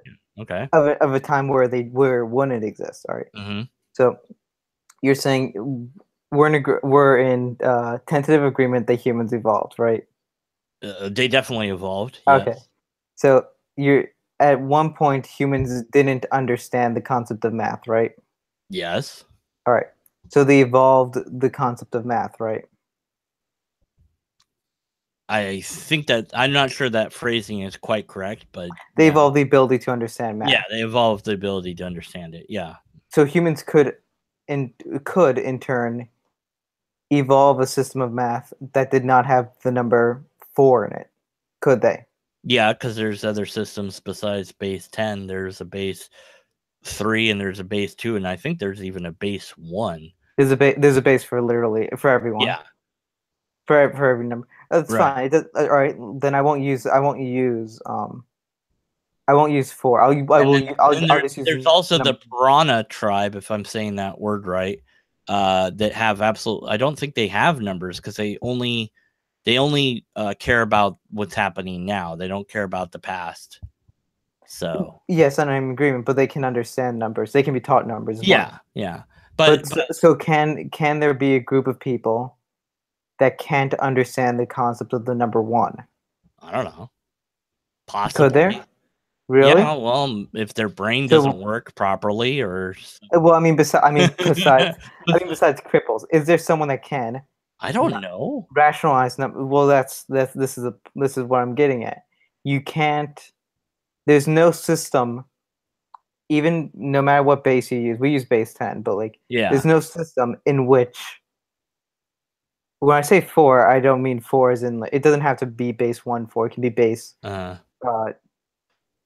I guess it would be based. Yeah. It can be Yeah. what you code with. I can't remember what that's Yeah. called right Well, now. at any rate, like I said, this is a huge tangent that I didn't want No, to no, go no. on. But what I'm saying is numbers exist, and they're not Well, a material thing. they exist in the mind. Yeah. No, I'm saying they exist out. They exist. That you've lost me on. Well, this is where my disagreement is. Well, yeah, that's fine. I mean, that would be like its own little argument, and you'd have to, Well, formulate some sort of syllogism, and it'd be quite, I'd have to listen to that number file video again about the philosophy of it or whatever, because it's something that's interesting, but not something I've focused on in a long time. But yeah, so yeah, but at any rate, empirical evidence of the phenomenon in question, or a test. So for the number one, for example, we have a test of sorts because we can describe an object and say there's one of that object, and describe another object and say there's one of that object, and now I have a different unit which I call two, because now I have two of the same object, yes. whatever. All right. So there's a test of sorts that we could run on that. So that if there's either the empirical evidence or there's a repeatable test of any given phenomenon, with the exception of God, as far as I can tell. And if there is empirical evidence, I haven't seen it. And if there's a test, nobody seems to have presented it yet. Okay, so that was the question, which was what would make me believe in God, which I answered. Let's see. See if there's questions. Let's see. Okay, so this isn't a question, but I'll go over it. Oh, did you want to answer? Well, okay. Let's flip the question around, because it doesn't really make sense for you to answer what would make you believe in God. Actually, maybe it does. What would make you believe in a different God? What do you mean by a different God? A different God than the one you believe in now. Well, I'll give the background. I am Catholic. I'll say that. Right. So, okay. What would it So, take me to become, let's just say, like, Muslim? or Zeus, or, Well, Zeus. I don't. I'm apathetic. I don't care. Yeah, but I'm just saying, like, Well, there are Zeus. people There is a difference between. well, there are people that believe in Zeus. I'm just saying. Yeah, and that's fine. It doesn't matter. I think that they're. But I what don't. would it, whatever God, one of the Hindu gods or something, for example, Shiva the Destroyer.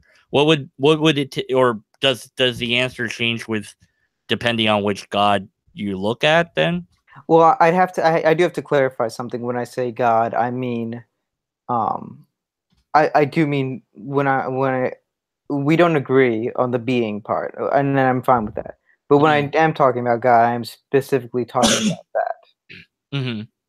Right, the Judeo-Christian concept, Yahweh, Jehovah. The monotheistic, yes. Yeah, right. I could, I don't, but I could believe in Zeus and believe in the same God.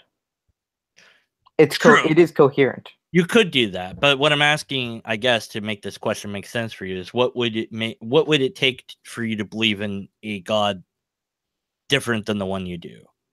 I mean, it could be on top of it, or it could be. Well, yeah, it would. In the case of Zeus, it would be on top of it. Okay.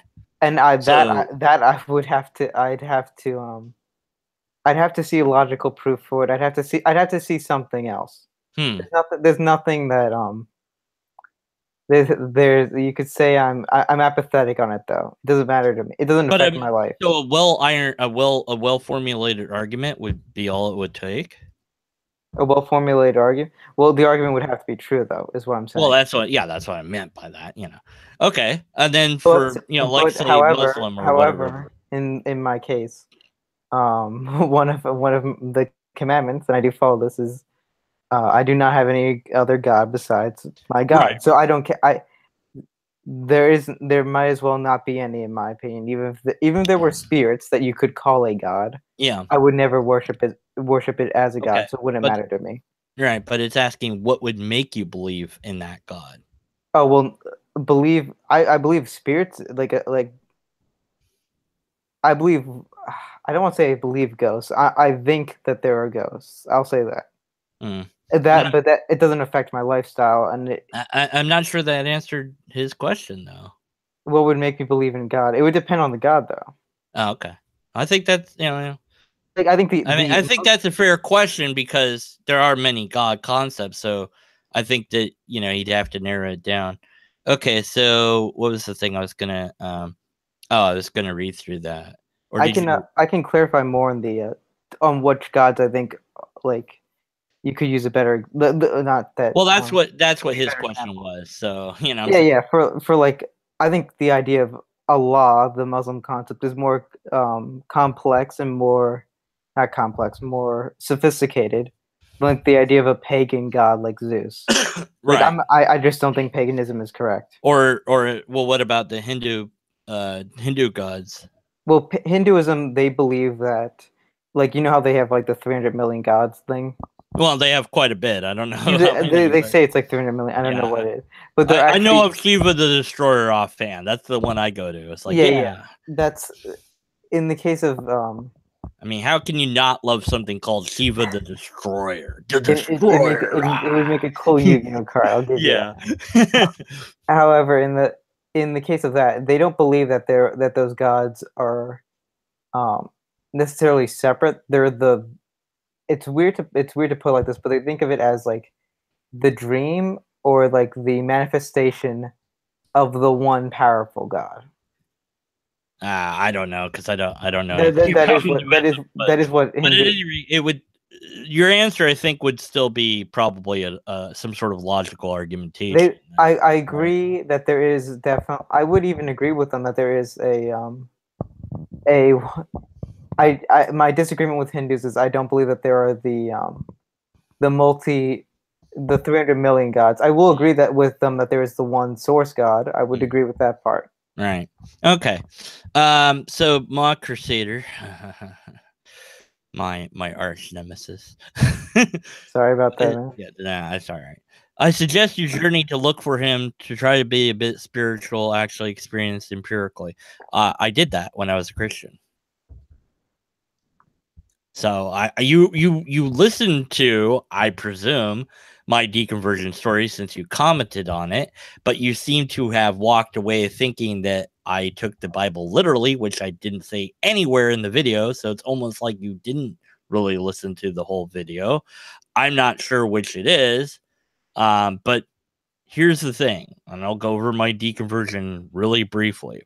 I believed in this stuff when I was a Christian from the age of 8 to 32. I went to multiple different types of churches. Um, I prayed and I had what I would have called at the time spiritual experiences. I had what I would have called at the time supernatural experiences. Then, because I was doing Infinite Hope on YouTube, which I have some of those videos still lying around, and I'll occasionally go against myself and say this is where I got whatever wrong. I had all these pesky skeptics asking me questions that couldn't really be answered, asking me for evidence and so on. And I said, well, to this one person, I said, well, why don't we just give them the evidence? And this person had said, well, we have the evidence, but even if we gave it to them, they wouldn't believe it. I said, that's silly. Let's just do that. Let's just give them the evidence because that's what they're asking for. Well, they're not going to do it. I'll do it. So I looked into the actual history of the Bible, looked into the archaeology, and I found nothing. And beyond just finding nothing, I found evidence of forgery and fraud and manipulation of ancient texts, uh, which, like I said, forgery and forgery of archaeological evidence. And I thought, well, you don't need to do that if you have the truth. You don't need to make stuff up. So I looked for the evidence and found not only no evidence, but evidence that suggests that they were making up evidence when they didn't have it. And so the fact that there was no evidence for the history, except for a couple locations, a handful of kings, basically meant that this stuff didn't happen. But I still held on to my faith anyways and went to apologetics. And I thought, well, these arguments will save me. The Anselm's ontological argument being one of many. But then I learned informal logic, and that ruined that part as well. So I didn't have any proof for the things being true, and I saw the arguments being flawed. That's what deconverted me. Nothing to do with how I viewed the Bible, just basically that the Bible is backed by no archaeological data at all. Period. End of story.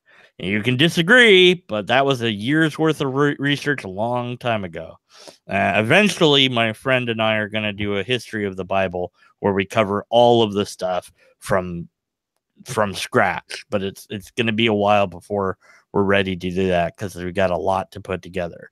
But at any rate, so the whole try it spiritually, I did that. But the problem is I found out that there's natural explanations for what we call the spiritual world. So I don't need the spiritual world when I have natural explanations. God is not tested. Why would he need to repeat this? Yes, God is to be tested. Otherwise, how can we be sure of anything about it? Let's see.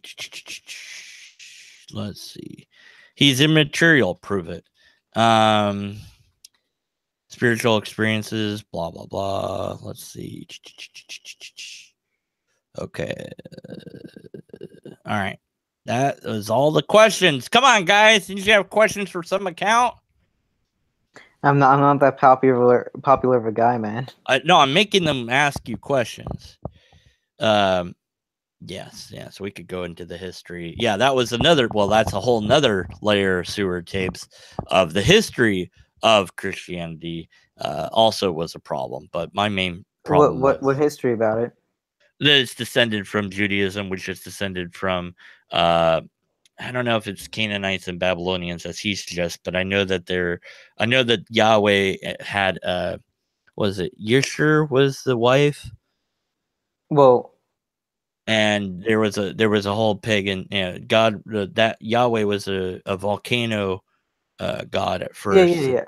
Well, I think the term I'm not going to say it because I know I'm going to pronounce it wrong. But yeah, there was a similar name, and then I will agree that maybe other beings were called the same name as what was God's name back then. Well, I would disagree that it's the same interpretation of what God means. They were viewing it from a pagan perspective.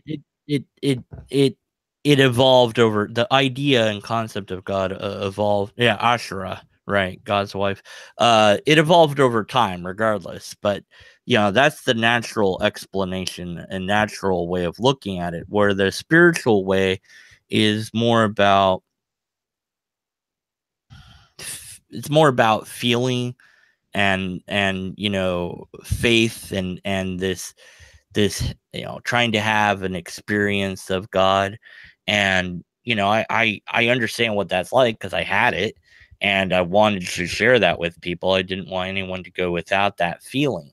But then I discovered that some people can't ever have that feeling. So what does that mean? Does that mean God made brains that can't experience God? That's kind of weird. It doesn't make sense. Well, I don't think you should be viewing God as I'm not really an emotional person. And I don't mean that like I'm not trying to sound like a tough guy here.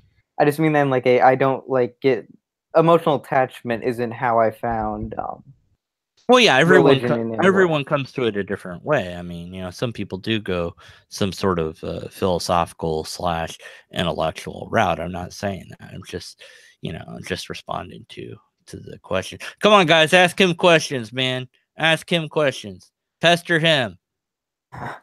You can't pester him on his channel because he doesn't have any videos that are worth pestering. You can make fun of some of the really boring music I make. How did you confirm that your beliefs about your God is true or are true? Well, for me? Yeah. All right. Well, one of them were the logical proofs for it, which we didn't really get far in the ontological argument. We kind of got stopped at one. Yeah. However, that one was one of the more convincing ones, and I will say that I still think it holds up, and I would be happy to discuss it with you at a different time. Yeah, I'm gonna have to analyze it and get back to you. Yeah. I would appreciate, and this is just a an aside, if If you have any questions, you can ask me, and I will try to explain to the best I can about the argument. No, Just to I'm just to familiar clarify. with this argument. Yeah. Yeah. Some of the other, there were a bunch of other arguments for it that I found. Hey, look, it's Huey. He came back from the dead. Oh, is he still trying to get on? Do you hear me? Oh my word! Wow, we finally got connection. All right, Yeah, I'm it's too I'm late. gonna We're in mute the myself. questions time now. We don't care about whatever you're gonna say. No. Oof. Just kidding. No, go ahead. What were you were? I Gonna... had to uninstall and reinstall Hangouts on my phone, so. All right, so you wanted to clarify a point from way back in this discussion. Yeah, about 20 minutes back. I'll just be real quick because I gotta go to bed. All right, go ahead. Pretty much you said about excuse me, what was it again? Omnipotence? Yeah, it was that. It was that. You said something about how it needs to be tested scientifically. Is that correct? No, I didn't say that about that. No. What do you mean exactly? Let's just go back to that point and. Well, I was asking for an example of omnipotence. Okay, I see. Do you have an example of beauty? No.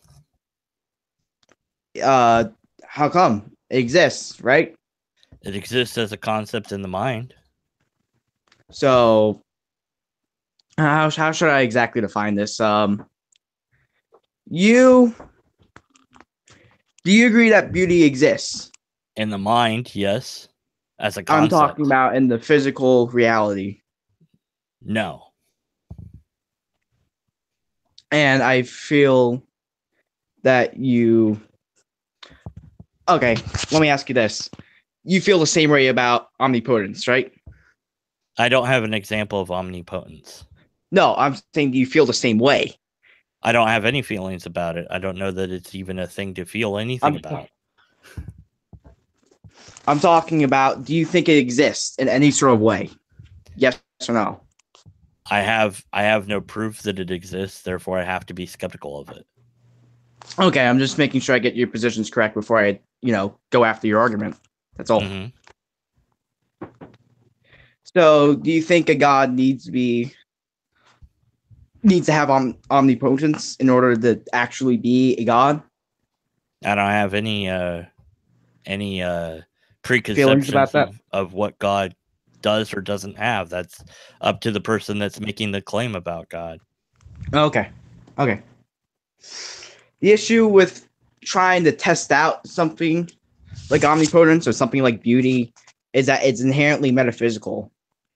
It can't really be proven or disproven in the way that, for example, you can prove that an apple exists. Like, hey, look at this apple. It exists. Right. We can prove that. Well, the thing of something about omnipotence is that it is so huge.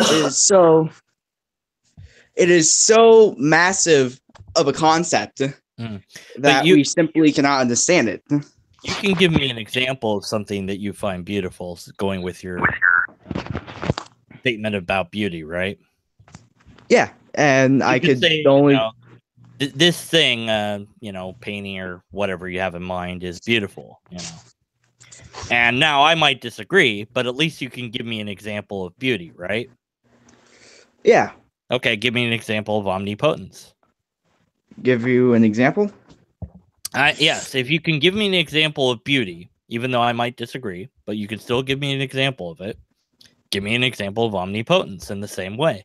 Otherwise, this analogy falls apart. Well, the issue is that it's entirely subjective on what you think is omnipotence. Well, what do you think it is? What do I think it is? It's how some account has described it, the being itself. Okay, and do you have an example of that? That's what it is. It doesn't have to rely upon anything else. Like you take the apple, it has to be red and round. Right. So unlike beauty, that you can give me an example of, you can't give me an example of this other thing. Well, the thing with beauty and the thing with omnipotence is that I'm not saying that they're perfect analogies. Never said that. Right, but So, we have an example of one. And we don't have the example of the other. well, I could point to God, but you're going to say, "Oh, prove God then," and Give me an example of God. give you an example of God. What do you mean by that? I don't know. Well, what do you got? Well, it's God itself. It's the most basic thing. It's the holy, the creator, the father of everything. But where's the example of that? That's the example itself. Right, that's a You tateology. can't, huh? Tateology. What I'm trying to say is that you can't really break it down further than its omnipotence. Is it difficult to say that there's no example of it? You can't. Well, in the physical world, no, of course not. I'm not saying it's not difficult. What I'm saying is that it's inherently metaphysical. Okay, so therefore we can't pull a proper example out of it. When I for ask, example, so when I ask, and that's why. Wait, I'm not done yet. And that's why what I mean by beauty is that I could pull the example of beauty, but that's not a perfect example of beauty because we don't know what beauty is, and that's the same thing with omnipotence. We don't know exactly what omnipotence is because it's inherently metaphysical. I think we know kind of what beauty is in the sense that we know what the definition is, and we know what we consider. Well, we know what the definition of omnipotence is. It's all powerful. Right. It's complete strength. But one I have an example of, the other I don't. You have imperfect examples of both omnipotence and I don't have an example of omnipotence at all. So let's just say, like, for example, the creation of the universe, the creation of being and material itself. That could be an example of omnipotence if that's what you mean. So again, God's a quantum particle. I'm not saying that. We're not talking about quantum particles right now. Well, we're talking more of a. Do you have any evidence for that with truth? Cosmology, Big Bang, Stephen Hawking. I'm asking for citations though.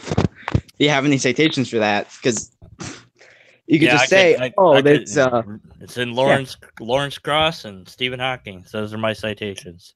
Okay, can you send me like an actual link of them saying that? Because I have to look for it. Sure. Do you want a proper debate about it? Sure. Again, I kind of entered mid call. This is a conversation, not a debate. You understand? Oh no! I'm not debating you. Okay. No, I'm just asking because I can give you that.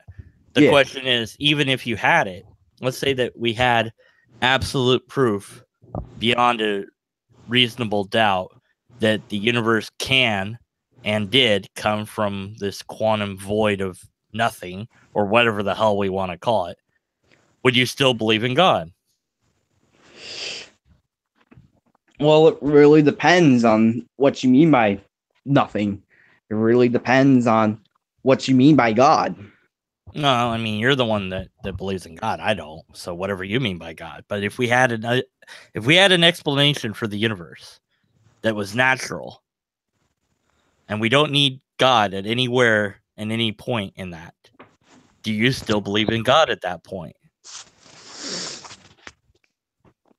If we had complete knowledge of everything, and we know that there is no God, and for some reason we could prove that there is nothing else left to know, then I would say there is no God. Does God the issue is we're not there. We're not there yet. I don't think we will ever be there. Does God exist in the gaps of knowledge? Well, with the gaps of knowledge argument, that has to go back to something like the scientific theory. Not the scientific method. My fault. The thing we use for something like science, like evolution or gravity, is that we have we have these theories, we have these laws that show that they exist. Right. Something like God, for example, or something, like the components of God, like omnipotence. We don't. We don't have those just Right. because, like, what is omnipotence? What is God? Does God exist? Those cannot be tested by the scientific method. The scientific method only goes so far. Mm. Yeah, it seems. And eventually it starts to. It can only expand so far. So, for example, we have just what is evolution? Does evolution exist? We can test that. We can observe how, like, for example, they placed. You have this. It was on the Galapagos Islands. A couple went there. They. It's been were studying the birds there, and then you had a new bird that came along, big bird. He ended up having children. And we have overwhelming evidence for biological evolution. Yeah, we do. But we have no evidence for God. And that's because of just how something like God, how something like beauty, how any of these plainly metaphysical questions operate is that we have an example. But we have an example of beauty, and we don't have an example of God. Well, no, that example of beauty is completely subjective. Okay, so God is subjective? No, that's not what I'm saying at all. Okay. What I'm saying is that well, let me check the time real quickly. I'm gonna go at 11:15, if you don't mind. It's like, I'm glad this is just a conversation and not a debate. No, it's not that. I have the SAT tomorrow. So that's a good one. Okay, let's Trevor wants to know. What's a good one? What do you mean? Trevor Lund wanted to know. The question is, how can Huey differentiate between nature and what you claim to be God?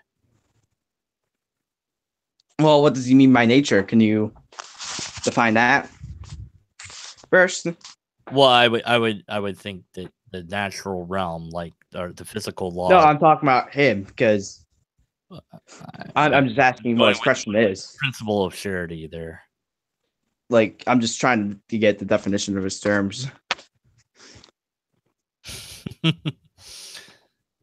I'm going to assume that's what he meant because I know the guy pretty well.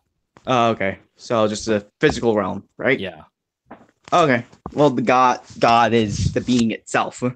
It isn't necessarily just another being within nature. It is the being itself. Like, for example, nature, it has to depend on things. Let's say, like, the forest, for example. It has to have trees, has to have leaves, grass, animals, right, wood, all these different things. Yeah.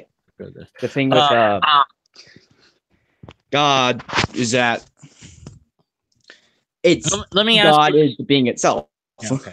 Let me ask both of you a question here, since I got both of you here. Graveyard shift message retracted. What does that mean? Well, I don't know. It just means message retracted. Okay, both of you here? Hello. You want some account unmuted? Yeah. Yeah, I'm here. I can go after. Okay. I'll go after. Yeah. Well, I wanted to ask both of you a question here. How do our sensory inputs as humans, right? That we have sight, smell, touch, taste, etc. Right? Sorry, can you repeat that part? I said that the sensory inputs that we human have, the smell, taste, touch, sight, hearing, etc. Right? Yes. Okay, all of those perceive the natural world. Yes. What part of us perceives God? The intellect, our logic. Okay. Which is another human sense, as real as sight. Could it be that the thing that we're perceiving is just of our own brain's design? You could say the same thing about our sight. But we can prove that independently of our brain. You can? How can you? Because we have the testing of it. How do you test that you're seeing what you're seeing is real? No, we have the independent tests of it. No, I mean like how can? Oh, you're talking about hard solvealism. We Yeah, can't solve that. And yeah, I know. How do you know you're not brain Yeah, we drugs? can't. We're not going down that rabbit hole We're because then not. no, because lobsters exist. Well, I know lobsters exist, and I agree with Okay, you that they we don't exist. need to go down that rabbit But how hole. do you know that they exist? Either they exist or reality isn't real. Yeah. Right. So I'm saying that So- with the same No, logic, but the thing is, yeah, we have tests for those other things yeah, we have tests. that are outside of me, that are outside of myself. Because Yeah, reality exists apart from me and independent from me. If it doesn't, then forget about it. Nothing matters then at that point. And it's just all ridiculous. And we might as well be a last Thursdayism because who cares? Yeah, But sure. everything that we know can be tested. And when I said, well, what part of us detects God? You said logic. Okay. Yes. And I asked a different question. I said, could it be that God is just a thing that our brain had come up with? Only in the same sense that you could apply that to any other sense. Logic is just as real as any of your other senses. But could it be possible that God, whatever that is just a thing that we created? Using our logic, it only exists because of our logic, is what you're saying? Like only in our mind. We invented it. I would disagree with even that premise, but that would be hard. That'd be like a long conversation we'd have to get into. But it But could, even with the exception for now, to keep it simple, with the exception for now, unless you want to go, we are just a brain in a jar. no, we're not going to do that. Yeah, all right. Since we're not in agreement, our logic is just as good as our sight, our touch, our ability to touch. But we can make up stuff and we can imagine wonderful things. You can imagine things that are possible, and I agree with that. So can we just imagine things that are impossible? No, you can't. How do we know? How do you know? Can you imagine a four-sided triangle? If I label it a triangle and imagine it, I guess, but I don't know. Well, then then you're so I mean, talking about labels. I think you can make up something that is I suppose it would always be based on something we know, because I don't know that we can create something that we've never encountered. Like, you don't think we can? Well, I don't know. I don't know that we can or can't. I can give you an example of something you can think of that you haven't encountered before. What's that? That's real. Have you ever encountered a perfect circle? I don't know. The answer is no. You can't. Like they don't exist in the physical sense. Like you couldn't. But you can think about it in your mind. So I don't know, but at any rate, it seems that the answer was not. Well, what does the other guy have a different answer? Sorry, I forgot other guy's name. Huey, do you want to go on? Huey. Same question was, what part of us can experience God? If that was a different answer than he had, and then could it be that we made up God? I guess you hear me, right? Yeah. Okay. I'm just testing out new settings on my phone just to make sure.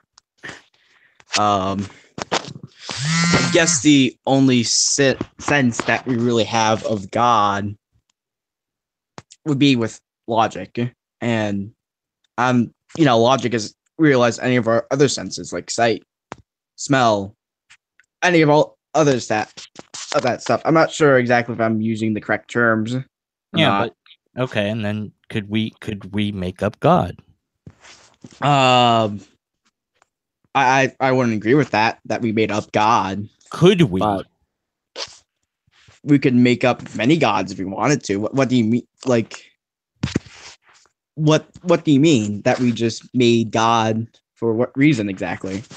Well, there's a lot of reasons that we would make up God, but I was just trying to find out if you guys would even agreed that we could make up God. It seems you do, and I don't other really than- agree. I don't really agree that we could have just made up God. No, I'm asking, could we? Not that we did. Those are two different questions. One is contingent. Could we do this? No. I don't think so. Okay. I really don't. I think if any civilization, let's just say like on another planet, whatever star system, it becomes as intelligent as us, they would come to the same conclusions that a God exists. And I think within any species, within anything, you could just say, hey, logically speaking, a God has to exist. It can't just be. You're not really answering the question, though. And the question is, can we make up a God? I'm giving you what I think. Okay, so am I correct? Would I be correct in saying that both of you think that we cannot make up a God? You can make up a god. I would say a god. When I say a god, I'm talking about in a pagan sense. However, your logic cannot. If you are following logic correctly, it will not bring you to the idea of a false god. All right, because I was gonna say I have a book. You tried to sell me this book a couple of times, my man. Well, neither of you have read it yet, so how do you know it's not true? It even says it's true in the book. I mean, anyways. All right, so that was that question. I want to make sure. Sure. Can you actually give me the book? Just because I. Yeah. Go ahead. You have to see it, okay? Because you want it. There it is. It's in the. I'll put it in here too. It's great. Okay. It's beautiful. It's perfect. It's awesome. Pretty sure it says that it's true in the book. If not, then I'm totally sure that that it will be fixed. Not by me though. Okay, so what was the other questions we had in chat? Because we had some great discussion, by the way, guys. I really want to commend both of you for having the courage to speak to me, unlike certain people who shall remain nameless. Just one quick thing. I think Trevor Lunn has a problem with my use of the word logic. If he has a question, I'd like to answer it. He had different questions, so it's hard to pin down which one. I just mean if he has a question, he says following logic correctly, and then he says, question mark. Yeah. So if he has a question about that, I'll try and answer what I mean. I actually gotta go now. Okay. I would really like to stay more. Yeah. Hey, let's set up a thing. I mean, some other time, and yeah, just hit me up if you want. I gotta go now. All right. Goodbye, Huey. See ya. See you later. As soon as he goes, we're talking smack about him. Man, I remember my SATs. Hey, Huey sucks. No, okay. Just messing up. Okay. Ask, is it real as imagination and or delusion? Would you mind if I just answered a question that? Yeah, go ahead and answer whatever you got there. Bainaberry asks, can God squat a weight that he cannot squat? No. Well, the answer would be, in my opinion, that sentence makes no sense. Right. Well, the answer is no. It's not no. It's that it's all right. You understand what a yeah, it's an incoherent question. Yeah, it's an incoherent question. Right. But you can still say no because I mean he's basing the idea, I would think, on the preposition of omnipotence, as we already outlined, that it's actually logically potent. And oh no, I'm gonna have to disagree with you, man. Well, see, I'll link you to the video that discusses the whole omnipotence thing and why we should use a different word for it. I mean, there's a point to it in that we want to strive for precision of language that we don't necessarily do. Like, I think it's Greek that has 4 different words for love, if I recall correctly. but we only have one in English. So when you say, well, I love you, it's like, well, you have to be like, as a friend, whereas in Greek, you just say, well, what is it? The agape is God. Philios is friendship. So you just say, I philios you, and the person knows exactly what you mean. So with the omnipotence word, they were trying to get a more precise word. I don't remember what word they settled on, but at any rate, it's kind of eh. I'd just like to say, even if, let's just say, for example, that you believe that omnipotence, has how I've described it, is yeah, possible. I would go with the way you described it was the ability to do anything logically possible. Yeah, all right. Yeah. So in this case, when he's saying, "Can God squat more than he can squat?" Let's just use the old classic, the rock Right. one. So that's illogical. Can he pick up a rock that? Can No, God make a rock so heavy that he can't pick it up? no, it's Well, logically impossible. what you're asking in that? Well, not you. What he's asking in that case is, a God is, in the classical theistic way of describing it, simple, as in his attributes that we see, such as power, come from um being it, just by being itself. Sorry for bringing this part up again. Right.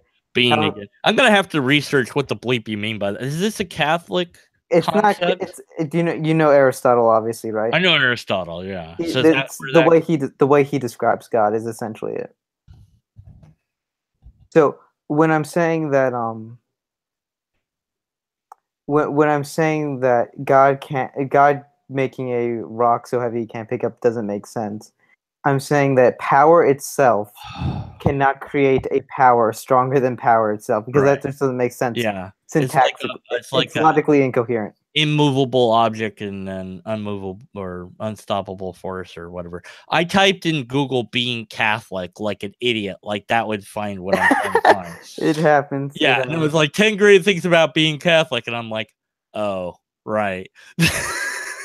I know what I meant, but it didn't. Maybe you can send me something on that. All right. Let's see. Transubstantiation. I don't know if we want to get into that. I'm not prepared at the moment too, but No. I can at another time if he wants. I can come back. Yeah. Am I all powerful? No, you're not, Barry. I'm going to disagree with Stephen Bauman. You do actually need to well, science, first off, it's called natural philosophy, and you can't do science without philosophy. It's actually not, it's part of the scientific method. Yeah, there's been talk about whether or not we need philosophy, quote unquote. Like, could we just have the scientific method and that would be it as far as philosophies go? Because there is a way of thinking about science, and that is what we call philosophy, right? Well, I'm gonna disagree. Philosophy is a part. Science requires like I'll just use an example.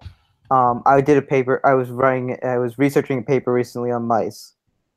To be able to say that mouse or that mouse offspring or whatever, I have to make the statement that that mouse exists, and that mouse is a separate being from the mouse that it gives birth to.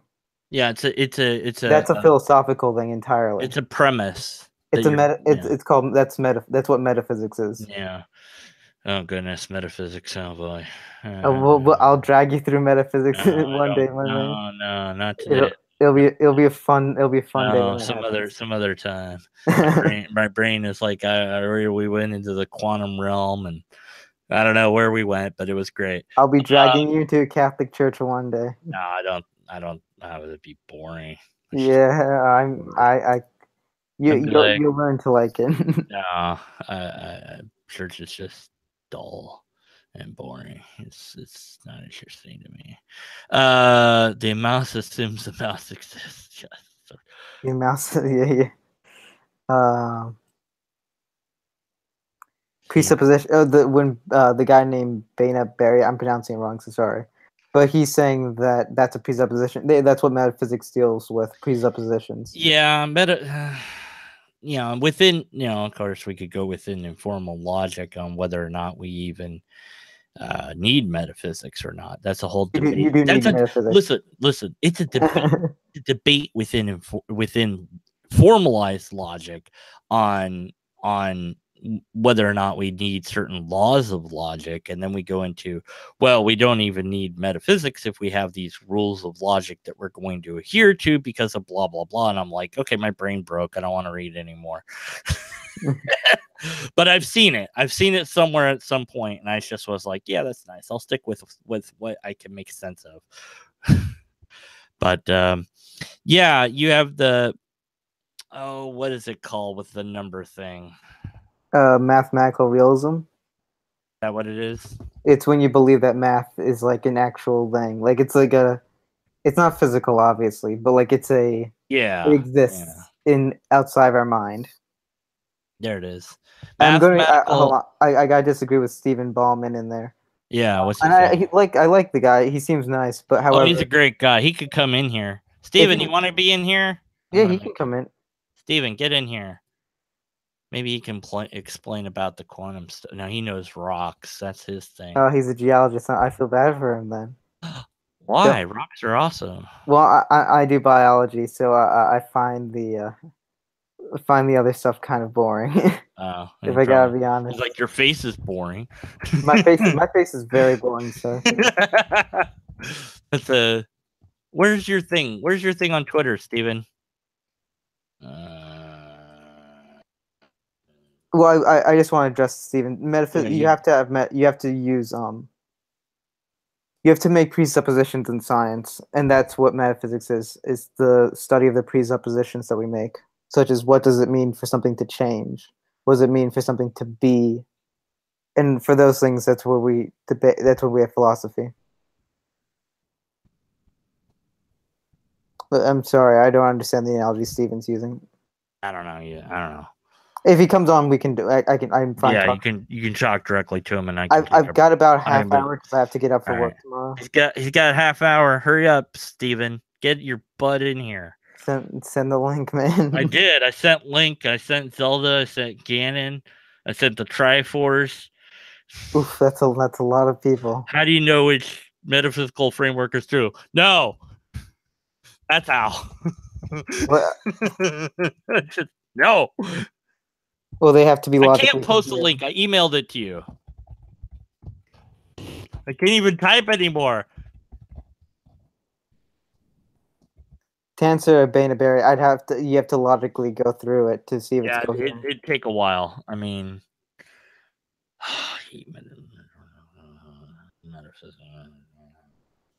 what does "of" mean? It's like, oh.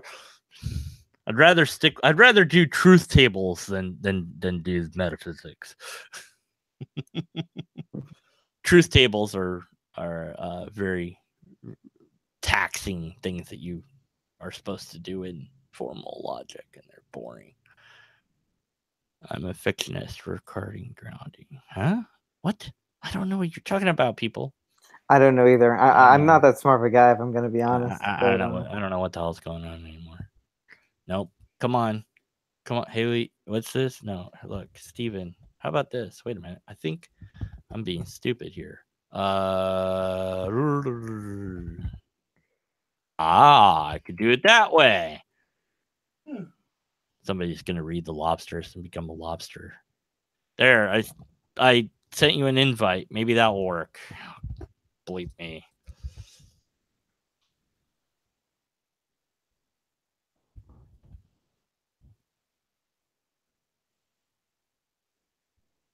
Nah, empty space. To answer Trevin, I'm not sure exactly. What I can address certain metaphysical claims and try to follow them logically, but I don't know. I don't know everything. What's the metaphysics of metaphysics? Ah. Well, there's no presuppositions and presuppositions. Well, how deep does the rabbit hole go? It goes back to being itself. No. Yeah. No, stop it. Yeah. It's not working. Gonna drag you there. I put it there. Dang it. Metaphysics isn't science. I'm going to actually agree with Steven on this one. Metaphysics isn't science, but you need it to perform science. Yes. I don't know why the link isn't working. I mean, Does Steven have a Twitter? I can DM it to him if you No, want. he doesn't know what Twitter is. I emailed it to him. I put him in the Hangout. Do you make sure you copy the right link? The yeah, one. the one up here and the little thing. I know what. Wait a minute. Just checking, man. I'm sure I did. I think I know what I'm doing. Try that bottom one. There.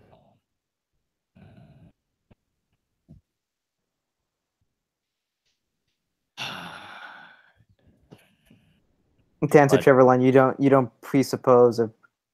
Do you presuppose? I don't know what the correct grammar would be, but there's nothing that you can't really break down change into. Well, actually, I need to think about my wording first before I answer Trevor. Then I might have to do that at a later time. Sorry Yeah. about that, guy.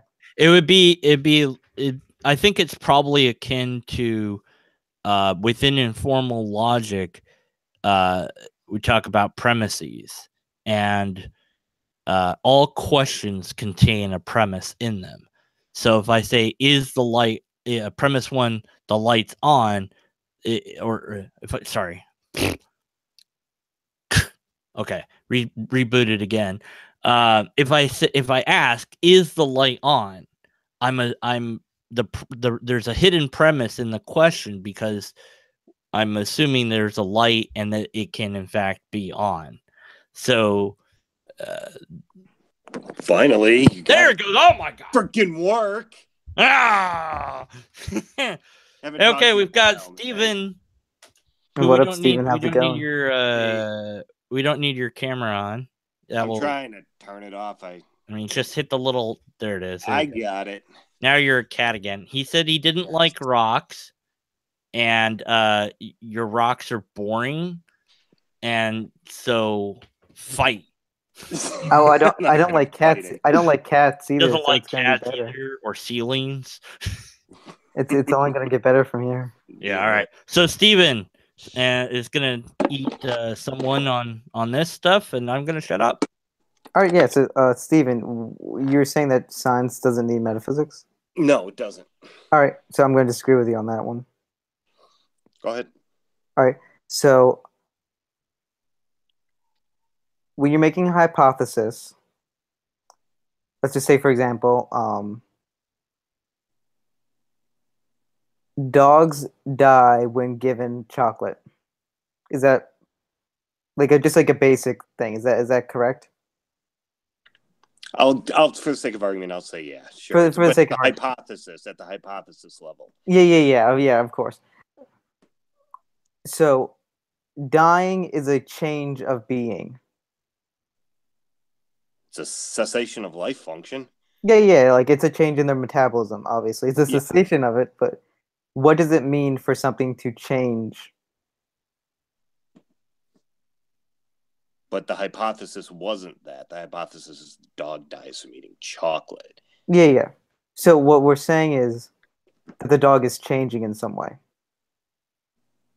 Well, its metabolic function is, but yeah, it is changing in some way. Yeah.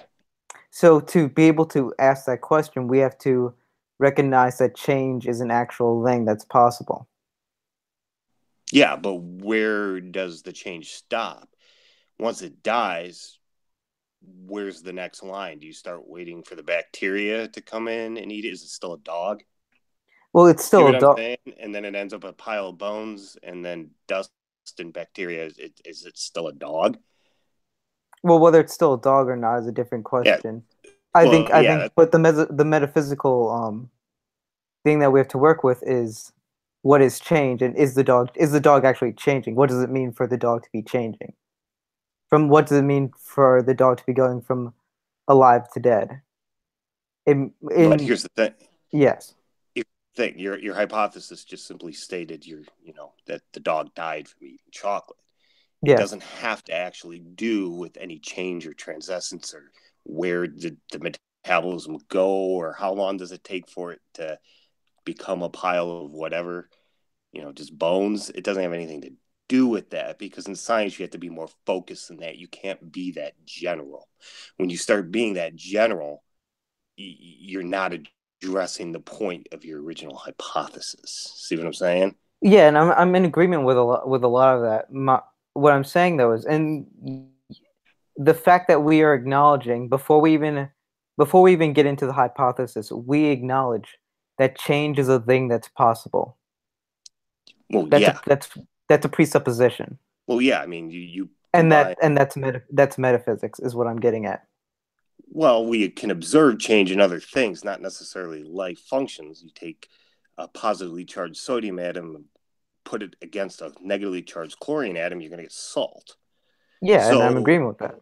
so we can observe change outside of biological things. We don't. It's not restricted to that. It's just an observation, and that's what science deals with. It deals with what you can observe, test, verify, reproduce.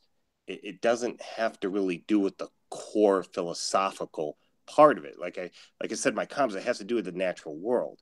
And yeah, science does stem from philosophy, but they're not the same anymore. At least not what we would call hard science, if you will. Because I mean, yeah, it uses logic and so does philosophy, but my stupid comment about the car and the plane was basically like that. It was just to say, just because something uses something, if you take like logic and you use it for science or use it for philosophy, it doesn't mean that logic is the binding agent. So philosophy and science are the same. Yeah. That's what that was my. What's that? You talking smack about logic? What? No, I was just trying to say, just because logic is used by both forms. Oh no! Logic gives way to science because science can do things. But you do need logic. You do need logic to form ideas. Right. You do need logic to form ideas. Well, now you're talking. Well, it depends what I'm talking. Informal logic. I should preface. Informal logic gives way to the scientific method because you can only you have to check in with reality to find out whether or not your premises are true to begin with before you can know whether or not you've committed a logical fallacy. So in that sense, but anyways, I don't know what I'm talking about. I was going to shut up and I promised I would shut up and show this everyone, is actually hey, a really look, good Deconverted Man can shut up. It's true. Deconverted Man knows when to shut up. Shut up, Deconverted Man. Deconverted Man just goes and screws up his own stream. This is actually a good conversation. Hey, remember that time? Shh, don't tell about what happens in Amsterdam stays in Amsterdam. Hey, Steven, earlier I was trying to explain the whole nothing, the scientific nothing, like Lawrence Krauss, and my brain doesn't know. Do you know that stuff? No. Okay. I think we'll have to save that for smarter men than us. Where did rocks come from? Which ones? See, and to add injury to insult, he's going to hate me even more because not only do I study rocks, but I study the Precambrian ones, which only have stromatolites in them as for fossils. So I avoid the biological part like the plague. Oh, you're even more boring, sir. Steven. Yeah, but there's only like 7 of us in North America. I understood like when you said I think. Well, I'm sure he knows what Precambrian is. You know what it is. I've taken so many classes in biology. Oh my gosh, it's. Well, the Cambrian explosion. Yeah, that's what I'm saying. Yeah. I mean, like the amount of times I've.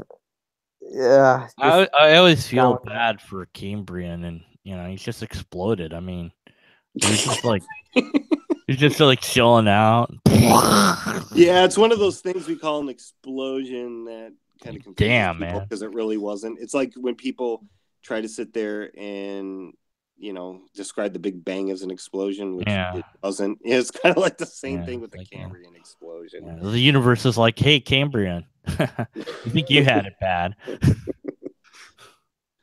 All right, so sorry. Hey, remember when Deconverted Man was gonna shut up?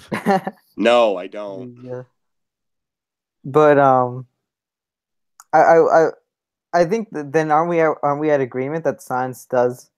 It doesn't ask questions about metaphysics. That's not what I'm saying. I'm just saying that it uses metaphysics. I think we might have different definitions of metaphysics. All right. So what I'm saying is metaphysics are the presuppositions we have to make. Actually, I need a better definition. But like, no, that's fine. Since you used the word presupposition in your definition, we definitely have different definitions of it. I'm not talking about like some new agey like bullshit. No, I'm not either. Yeah. No. I just think we have slightly different definitions of what it is, which is fine. It happens. See, that's the main thing I have.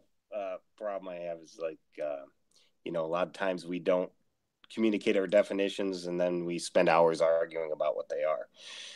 So, so we definitely don't have the same definition of metaphysics. So, yeah, I'm not talking about it from the new age crappy stuff either. No, I couldn't even tell you what that is. Yeah, it's just stuff I remember from high school people talking about. But anyway, I think metaphysics would be like first principles, such as what does it mean for something to be a cause? What does it mean for identity? Okay. My definition basically is it's just a branch of philosophy, including abstract concepts. Yeah, I'm looking. I actually just pulled up the Google. I'm trying to remember how I, it's been so long since I've looked at the freaking definition. I know, but as far as my definition goes, that's what I have. Now I'm going to actually type it up, and I'm sure your part is in there too. Let me see what we. I'm just looking at the Google dictionary definition right now, and that's pretty much what I agree with. The first one, not the second part, I guess. Okay, what I'm looking at just says the branch of philosophy that deals with the first principle of things, including abstract concepts such as being, knowing, substance, cause, identity, time, and space. Yes, yeah, I agree with that. Okay, all right. That's a lot more expanded definition than I had of it. So that's what, and I think that's an agree. Can we agree on that definition? Yeah, I'll adopt that one. Sure, why not? All right. So again, like when it's talking about cause and it's talking about being and substance, like when we're talking about things like change, like when we're talking about that a dog does change from live to dead, that's metabolic functions cease and it changes. We are acknowledging that there is a beginning point. The beginning point might be I don't want to use the word subjective. I can't think of the correct word for it. But the beginning point might be different depending on who you're asking, and the end point might be different depending on who you're asking. But we can acknowledge that there is a change. Yeah, we can acknowledge that there is a change. And that's metaphysics. That's acknowledging that there is a being, that there is a start point and an end point. Okay, yeah, all right. I will, because we were working off two different definitions. If you use that one, I can see how that makes sense. Yes, I can see. I don't know if DM wants to chime in here and address that or not, but even with that definition, I mean, that science, I mean, because that doesn't do anything about observation, testing, experimentation.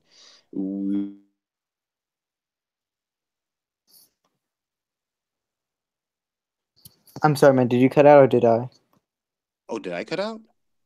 Yeah, one of us cut out. Sorry, my bad. Frick, no, the internet here, our Wi-Fi is wacky. My internet went out like the first 10 minutes of the stream. Oh.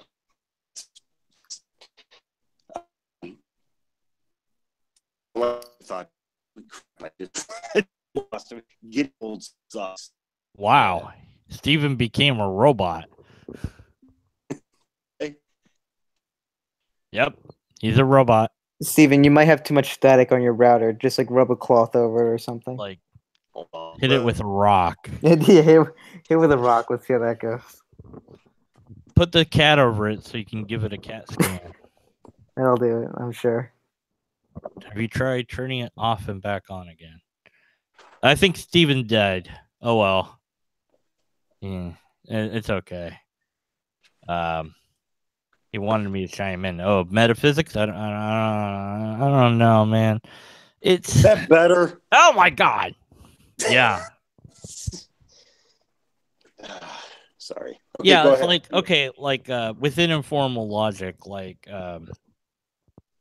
we call natural language. So, we have to agree on what the words mean before we have a debate, right? Like, you might want a word to mean one thing, and then I might want the same word to mean a different thing. And so either we have to go, okay, well, then we'll have numbers before each word, right, Steven? And it's like, so we have a problem with natural language in that, we couldn't have come to some sort of negotiation agreement on that word. So similar way with metaphysics is like, it's talking about, well, this word, and what does that mean to be that word, or something like that. And it's just, some of it's useful and some of it, I don't know, I kind of feel like I don't know how much use it has. I know. I mean, you've been on Steve's channel, right? Where they literally spend 3 hours bring about the definition or 3 words within the definition of something. And to me, that just seems like a immense waste of time. With natural language, I mean, we have obviously problems because we assume that we understand each other, and we seem to, reasonably well at any rate. But then there's complex ideas that sometimes are really tough to get across. Like when I was asking earlier, give me an example of omnipotence, and it was really difficult to extract what I meant by give me an example. This is why I like math. Yeah. Well, and I can see the chat now, by the way. So, Steven, you can give me an example of, Oh, and I did what Sewer Tapes said. I poured gravy on the router. That did work. Sorry. Oh, okay. Great. What were you saying? Awesome. So, yeah, I mean, if I say give me an example of X, do you know what I mean by that? Or should I have used different language? Well, just that statement in and of itself, give me an example of X. Yeah. Well, as long as I can plug in whatever I want there for X, I guess so. Yeah, but I mean, so I say, give me an example. You just mean X in and of itself is a floating variable. No. Right. Give me an example of light. Wait, hold on. Deconverted Man. Does that mean that variables don't exist because he can't give an example of it? They exist as a concept in the mind. It's outside the mind, man. It's outside it. But we have to fight about that a different day. Yeah. The whole thing, you can't find the number 5 in nature. That's an argument for another time. Well, that's pretty much where I go with numbers, letters, musical notes, all words. All these things exist in the mind as concepts, as abstract objects, but without brains, they wouldn't be anymore. Mathematics is a way to model things. Wait, hold on. You said that they exist without brains. We wouldn't be able to realize they exist. Yeah, well, they wouldn't. There'd be no one. Well, assuming we're the only brains, but there'd be no one to name these things or whatever, observe these things. Oh, so you are a mathematical realist then? No, I mean in the sense that there's nobody to mathematical realism is kind of touchy with me. I can fight you about that if you want. Because like my position, say on informal logic, is that it maps to our universe, that we observe certain things to be true, and then we try to shape our logic to fit that understanding. So if tomorrow we learn something completely new that changes how we used to understand everything, then our logic would necessarily have to adapt to that new knowledge. Certainly new fallacies have been introduced in logic, and there's still ongoing debates about the core rules of logic and whether we need them or not, or they're misphrased or not. And there's different types of logic, but with informal logic, you're just dealing with natural language and how people normally talk, and trying to analyze what they say, and even go into critical analysis and read between the lines and all that. And so there's a there's that which all exists in the mind, and that if no brains existed, the rules would still be there, but there'd just be nobody to make sense of the rules. Yeah, just like before there were humans. Yeah. But like I said, math. Here's the thing with math: we use it to model things. Now, I can mathematically model how a stop sign grows out of the ground. It doesn't mean that's what happens. There has to be some sort of basis in observation and some sort of testability to back up that model. Yeah. Hey, how much time do you got left there? Some account. I'd say I could say for 15 minutes if you want to do questions or if you have a specific topic, or we could stay on mathematical realism. I could argue for that. No, I think that would be like a whole other thing. Yeah, that's gonna take longer than 15 minutes. Yeah, we don't. Come on. Yeah. If you want to answer chat question or like if you want to answer chat questions, we can see. Sewer tapes goes. Music is just a theory. Is math invented or discovered? No, we're going to talk about that some other time. We'll set up a thing to talk about that. I don't know if I'm the one to really discuss that too much. I'd have to really research that stuff. I mean, I could probably do it. I mean, I'm no expert. I just it's gonna be one of those things. Crap, I don't even remember. You said you had to take the SATs tomorrow, right? Or was that the other guy? That's the other guy. You had to work. I'm in college. I have to work tomorrow. Oh, I remember doing that. That sucks going to college. I don't have to do you go full time? Yeah, full time. I have an internship at a morgue. Wow. Oh, yeah. I knew somebody. She went to school to be a mortician. Do you get bored stiff there? Oof. You almost got me off the stream with that one. Yeah, working full time and going. You gotta be careful when you have a cold. You don't want to be coughing too much. Oh my God, you just loaded with them right now, aren't you? But working full time and going. That kind of job stops you dead in your tracks. Oh God, here we go. You don't want to have an early retirement there. Can we talk about something a lot better? Like this is a grave situation. All right, chat, start asking questions, please. Yeah, somebody say something. We're gonna start talking about popping pimples. I've dug this hole too deep now. Oh. I should let my jokes rest in peace. Oh Jesus! How are you getting these off the cuff like this? Wow. I'm just glad college is done. Work's no better. Work sucks. Don't do it. You know that they what I didn't know about morticians is that they had the internet before anyone else. Did you know that? I did not. You've never heard of e-balming? Oh, I'm deleting my YouTube channel.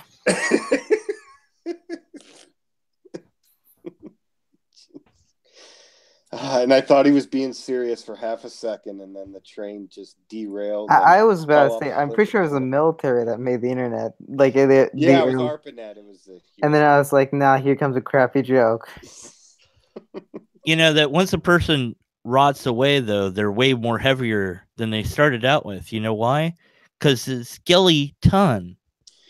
Okay, so Trevor has a question. Why are rabbit holes the only type of examples in philosophy discussions? I don't think that they're rabbit holes. Have more jokes. You're gonna get kicked off your own stream, man. Off my own stream. Why are rabbit hole? Oh, because we say down the rabbit hole, right? For when something goes spiral. Because that goes back to Alice in Wonderland, and she goes down the rabbit hole, and then she finds taking drugs. Yeah, she finds this really weird place. Of course, the Matrix with the red blue pill, and it's like, well, what happens if he takes both pills? Or how do we digestion? Yeah, how do we know that like everything after you took the pill is not just like a hallucination? And so the whole movies, all of them, are just in his head. You're talking about a fictitious movie. Yeah, I know, but I'm just saying, like. Yeah, no, I understand. And then even when they escape, like to the outside world, that could actually still be in the computer world. It's just they gave them the illusion of freedom. So You must have watched movies 2 and 3, which I avoided like the plague. Yeah, well, I watched the 13th Floor, which basically is the same idea, but they make a virtual reality, and then the guy establishes the rules, and he's like, if you drive long enough in a straight direction, you get to the border, and the guy gets killed in the virtual reality, so he dies in real life. So the guy's like, well, why did he die? He's like, he just was describing the rules. What's the big deal? And then he's like, wait a minute. And he drives a straight line and he finds the edge of our world because it's a virtual world. And then there's like another world above it. And it's like, okay. Oh, was the end of the world the ice wall? Sorry, I couldn't. Yeah, and it's like, well, wait, how do you know that that's I'll argue a flat Earth next time if you want me to. No, please, let's not do that. I'll try to take up. Well, it's all the Red King's dream, right? That's what I kind of go to with that. Flat Earth gives me like Tourette's in my left eye, and I start twitching. Yeah. So, but anyways, I don't know. Oh, I was telling dead jokes, right? Oh, that's what I was doing. I was trying to distract you, and it didn't work. Does anybody have the bat so we can hit them? Rabbit holes are the only types of philosophy. Yeah, that's what I was talking about. Yeah. That's what I was reading. I disagree. I think most philosophical questions can come to an answer. Actually, I'd say all. I would say all philosophical questions can come to an answer. I think that we desire answers. I think that we humans want there to be an answer. And so if there isn't one or we don't know, we might make up one. And yeah, it's okay to say I don't know. I say it all the time. We might not know, but I think that there is an answer is what I'm saying. Well, maybe there isn't, though. What if there isn't an answer? Like dividing by zero? Yeah, look, well, like say string, like the string theory, where it's like, well, what's smaller than that? There isn't anything. You start talking about Planck length now. Yeah, Planck length, right? Like, so that's the smallest you can get, right? Well, well, it's where our concept of space and time breaks down. Right. So so when you say, well, what's smaller than that? There is no what's smaller than that. So there's no answer. Because you ask theoretically, if that's a true limit, yes. So there's just like there's Planck temperature. Right. So it's like, well, what's the answer to, or I was thinking about this while I was driving, was if we encountered a line that extended into space, and we said, I wonder if this is infinite. And we go along it for, thousands of light years, and we get sick of it. And oh, it's probably infinite. And then somebody else comes along and goes the extra couple miles and goes, no, it ends right here. So if there was an infinite line, we would never be able to identify it as infinite, because we could never get to its end, because there is no end. So we would never know that it's infinite. Yeah, infinity is just it's just a placeholder, if you will.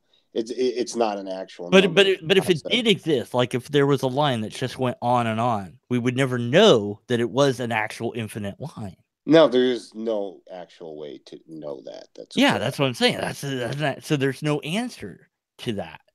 See, we just have to give up on it at some point and go, it's probably infinite. I think we can actually find an answer, but that's a topic for another day, since I only have 5 minutes left. About you can lay all the philosophers in the world head to toe under total agreement. I think I have a good response to that. I'm sorry, Trevor. That was the best, funniest thing you said all night. I'm not a dork. I'm a nerd. I'm just here to bully nerds. That's my purpose in life. Yeah. I just play with rocks. Socrates was better than Socrates.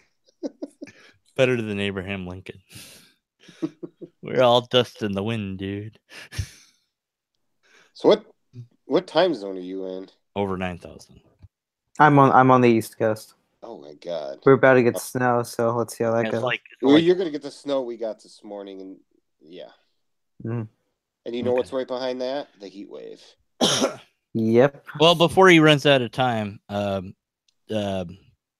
rock guy.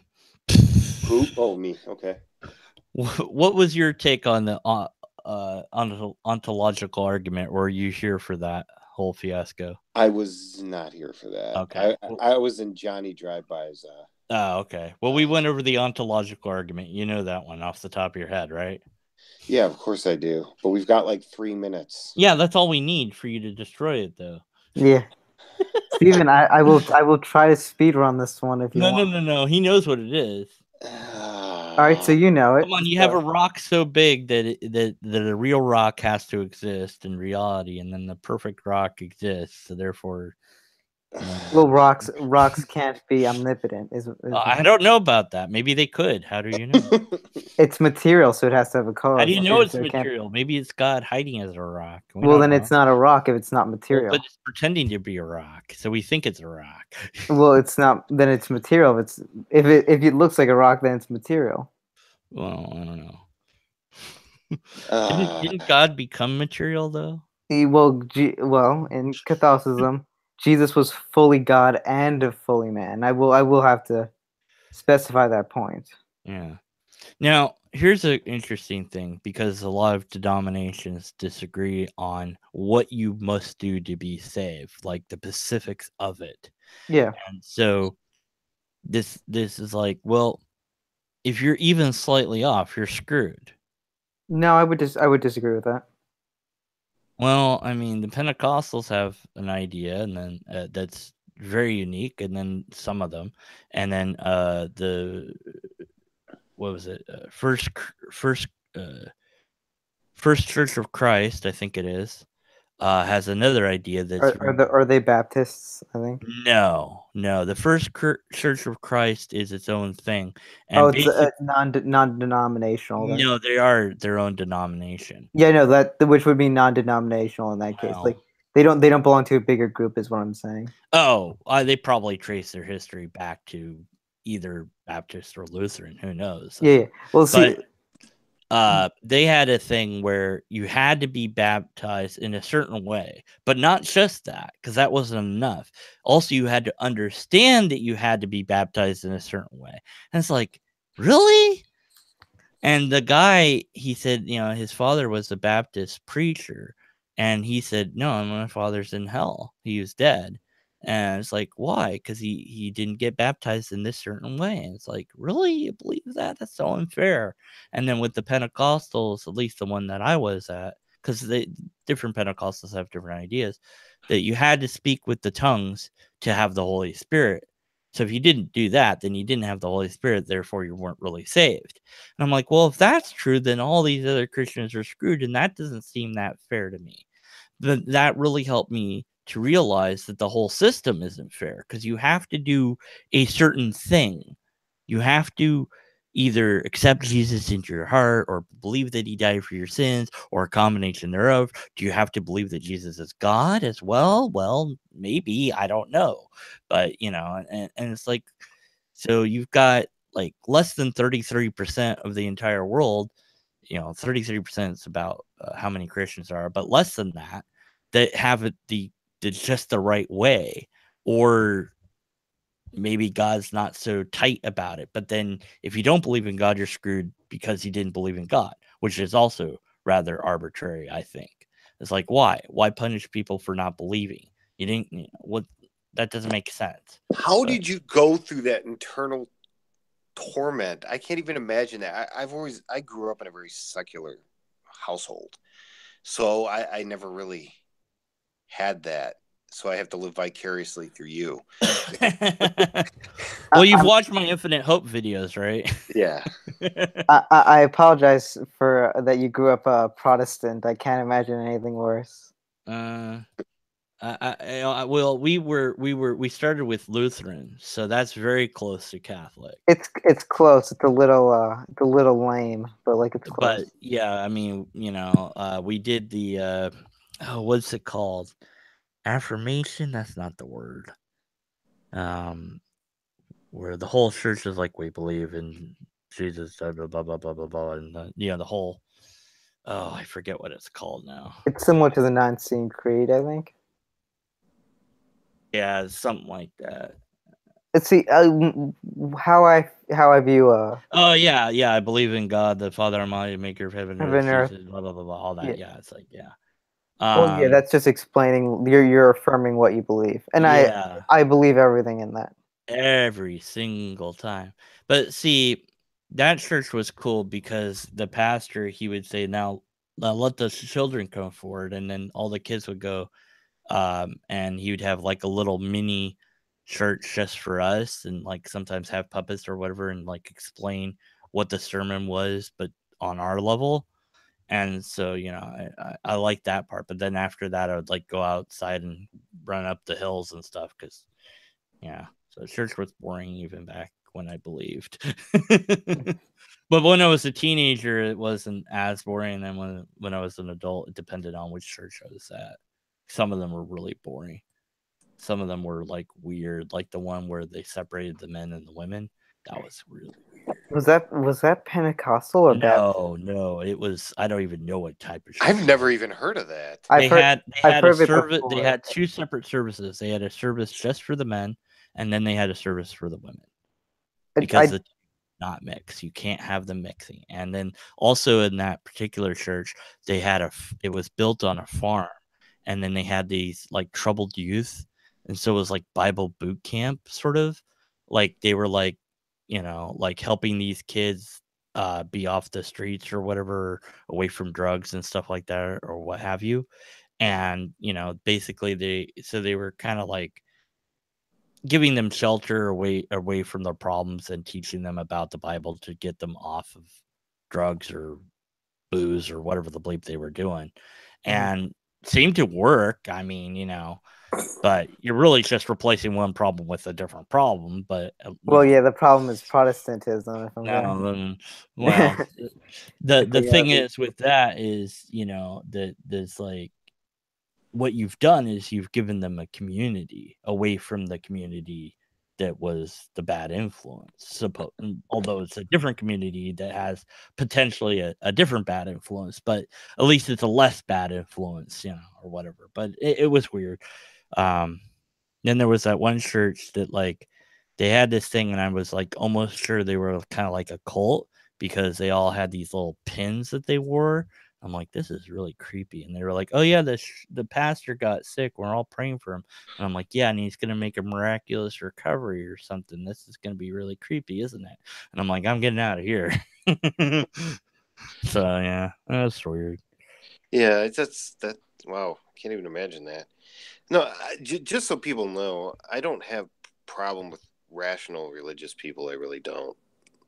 I just neither do I. I'm not anti-theist. I'm not either. I don't identify. I have a problem with like Ken Sham and Kent Hovind. Yeah. Well, I mean, as long as people are willing to question what they hold most dear, and some account certainly is to some extent, I think that's good because, like, especially like it could be any ideal. It could be a political ideal. It could be a religious, whatever it is.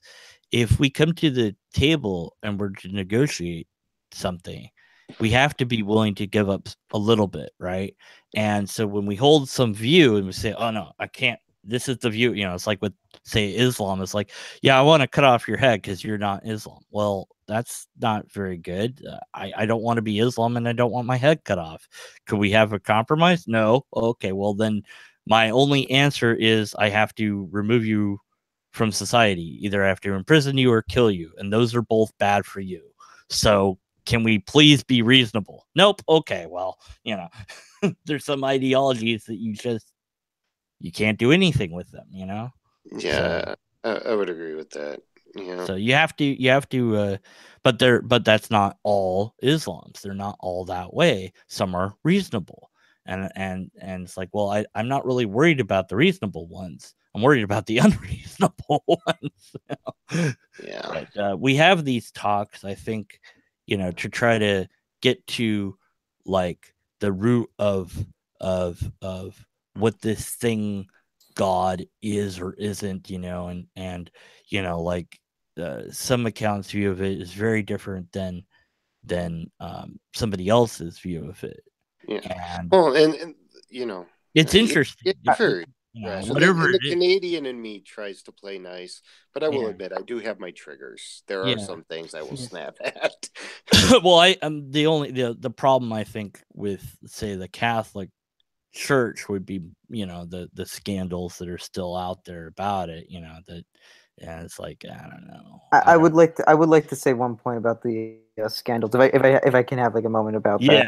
Yeah, I go would like ahead. to say, throughout church's history, there have been terrible people in the Catholic Church, and I will say that have terrible people that have had high positions in the Catholic Church, and I will agree with that. Yeah. However, I do believe, honestly, that whatever is happening in the Catholic Church with the people in it, what's happening in the secular world, and by secular world, I don't mean people that consider themselves non-religious. I mean secular as in just everything that's not the Catholic Church.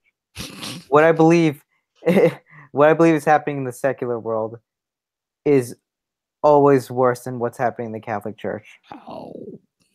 I would say that the sex abuses in, say, for example, Hollywood, run much deeper than any in the Catholic Church. I would say that.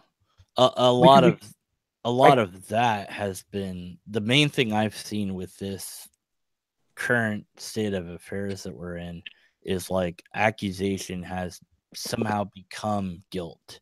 Like, oh, that guy, yeah, he touched me like 20 years ago. We got to ruin his career now. It's like, did he really touch you? We don't even know. Where's the proof? I accused him, and we got all these other people accusing him. Now it's got to be true. Well, as far as I can remember, it's always been that way. Accusation takes precedence over actual evidence. Yeah, it's like, well, where's especially if there's money to be made, then you have to really raise some red flags, I think. Like with Cosby, I suspect that we're going to see a huge settlement, and that will be it. We won't if they were really upset, when they take him all the way to trial and make sure he was found guilty, not just mitigating circumstances. But it's it is a messy thing. But in society, but I'm like, look, he's innocent until he's proven guilty. But that's not how society has ever viewed things. They're stupid. Society is always guilty, even if proven innocent. Look, I just want logic, darn it. Why can't we all just be logical and make sense about everything that we do? Anyways, whatever. Well, you're not a cat, so you can't be purely logical. No, I am. Cats are just purely evil. Yeah, they're just purely. Oh yes, they are purely evil. That's why I don't question them and I just obey them because I don't want to die in my sleep. Well, you probably have that little virus that they have in you. That one that that takes over the mouse? Toxoplasmosis. That. You probably have that. You wouldn't even know. If your cat's pissed on the carpet, you probably got it, my man. You're probably, man. Yeah, you gotta look out for that. It was like they did a study on however 90% or something crazy people had it. And I was like, oh crap, we're all screwed. Excellent. I don't know what we're talking about anymore. This hangout's gone. Hey, remember when I was making dead jokes? Let's go back to that. I'm trying to keep you from doing that. I love all animals. I just happen to have cats because I'm not around a lot and they're low maintenance. But when we permanently move up north, I do want to get a Shiba Inu or a Husky. What kind of rock is the one that you have to pass? Yeah. No. When you have to pass a stone, what kind of rock is that? A kidney stone? Yeah. It's a calcium buildup. Calcium carbonate. Yeah, there you go. And so are most gallbladder stones. They might have salts mixed in with them. It's normally salts in the gallbladder too. Yeah. Yeah. I actually have to get going, but I really appreciate you having me on the stream. I had a good time. Yeah, it was fun, man. I know. I love your music channel too. I appreciate that. Well, we're gonna have to have what's his face rock guy on before we talk next time, or maybe we can find some math dude or something. I don't know. I have some math guys I'd like to bring on too, if you don't mind. I don't know anything. Oh man, physics was my minor, and so was math. So yeah. All right, so I'll catch y'all later. All right, see, catch you on the flip side. Have a good night. As soon as he goes, we're gonna make fun of him. No, we're not. Okay, he's gone now. Okay, good. Good. So, yeah, screw him. back to the dead jokes. Yeah, back to the dead jokes. No, anyways. But yeah, so I don't know. I just believe whatever you want. I can never swallow God of the Bible. I just can't do it. Yeah, well, I mean, man, but if I was 2,000 years late for a party, I think it's safe to say I ain't showing up.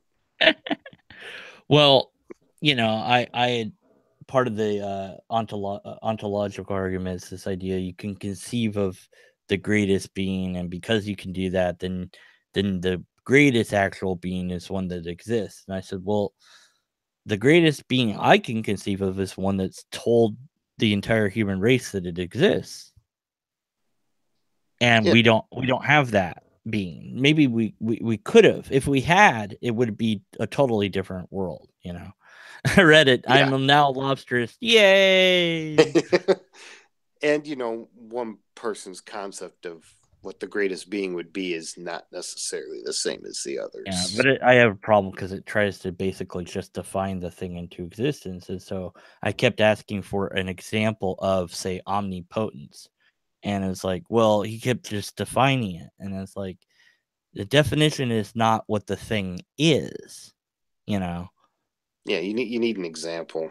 And yeah, so I mean, these arguments, and I'm gonna have to go and really dig in on the argument to get the logical fallacies from it, because I know they're there. It's just been a while since I analyzed this particular one. I'll leave that up to you. I'll play the thing and the math thing. Yeah, the math thing, the numbers, the is that the Platonic idea with math realism where numbers actually exist? I don't know where it actually comes from. I can't answer that. But it it kind of seems like it, because like Plato did have the form and we're all in the cave and all that, the cave analogy. It might be. You could be very well correct. But like I said, the math realism thing's kind of touchy. I could sit there and say, well, how do you define real when it comes to math? I mean, there isn't a physical one. That's the thing. There isn't. There's no physical numbers anywhere. Well, it's metaphysical. Well, what does that even mean? Just say that it's in the brain. That's what you mean, isn't it? Because it's... Yeah, I think it was going for the concept part of the definition once I got his definition, and a concept doesn't necessarily mean it's real. I mean, a concept of something doesn't mean it's metaphysical. Just because the word concept is in the definition of metaphysical doesn't mean that's a concept is metaphysical. And that's where I was getting at with that, when he's like, well, since we use logic and philosophy and science, that makes science philosophy. Well, and that was my engine analogy. Well, just because there's an engine in a car doesn't make an airplane a car because it has an engine. Right, yeah.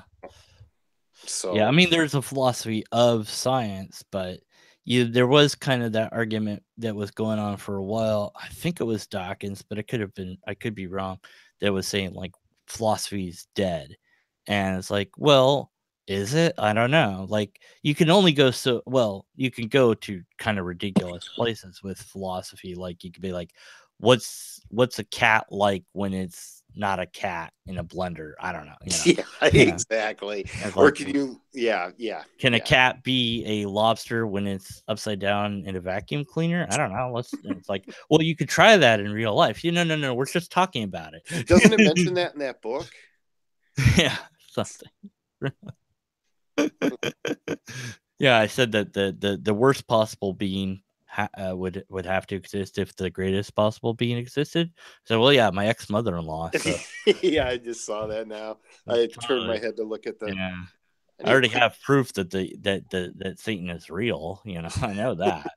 I don't know about God, but I totally know. I have proof of Satan. There is no heaven, but there's a hell, and you're going. Oh, there was a movie. Oh, what was it called now? I don't know. I'd have to look it up, but the concept was good, but the execution sucked.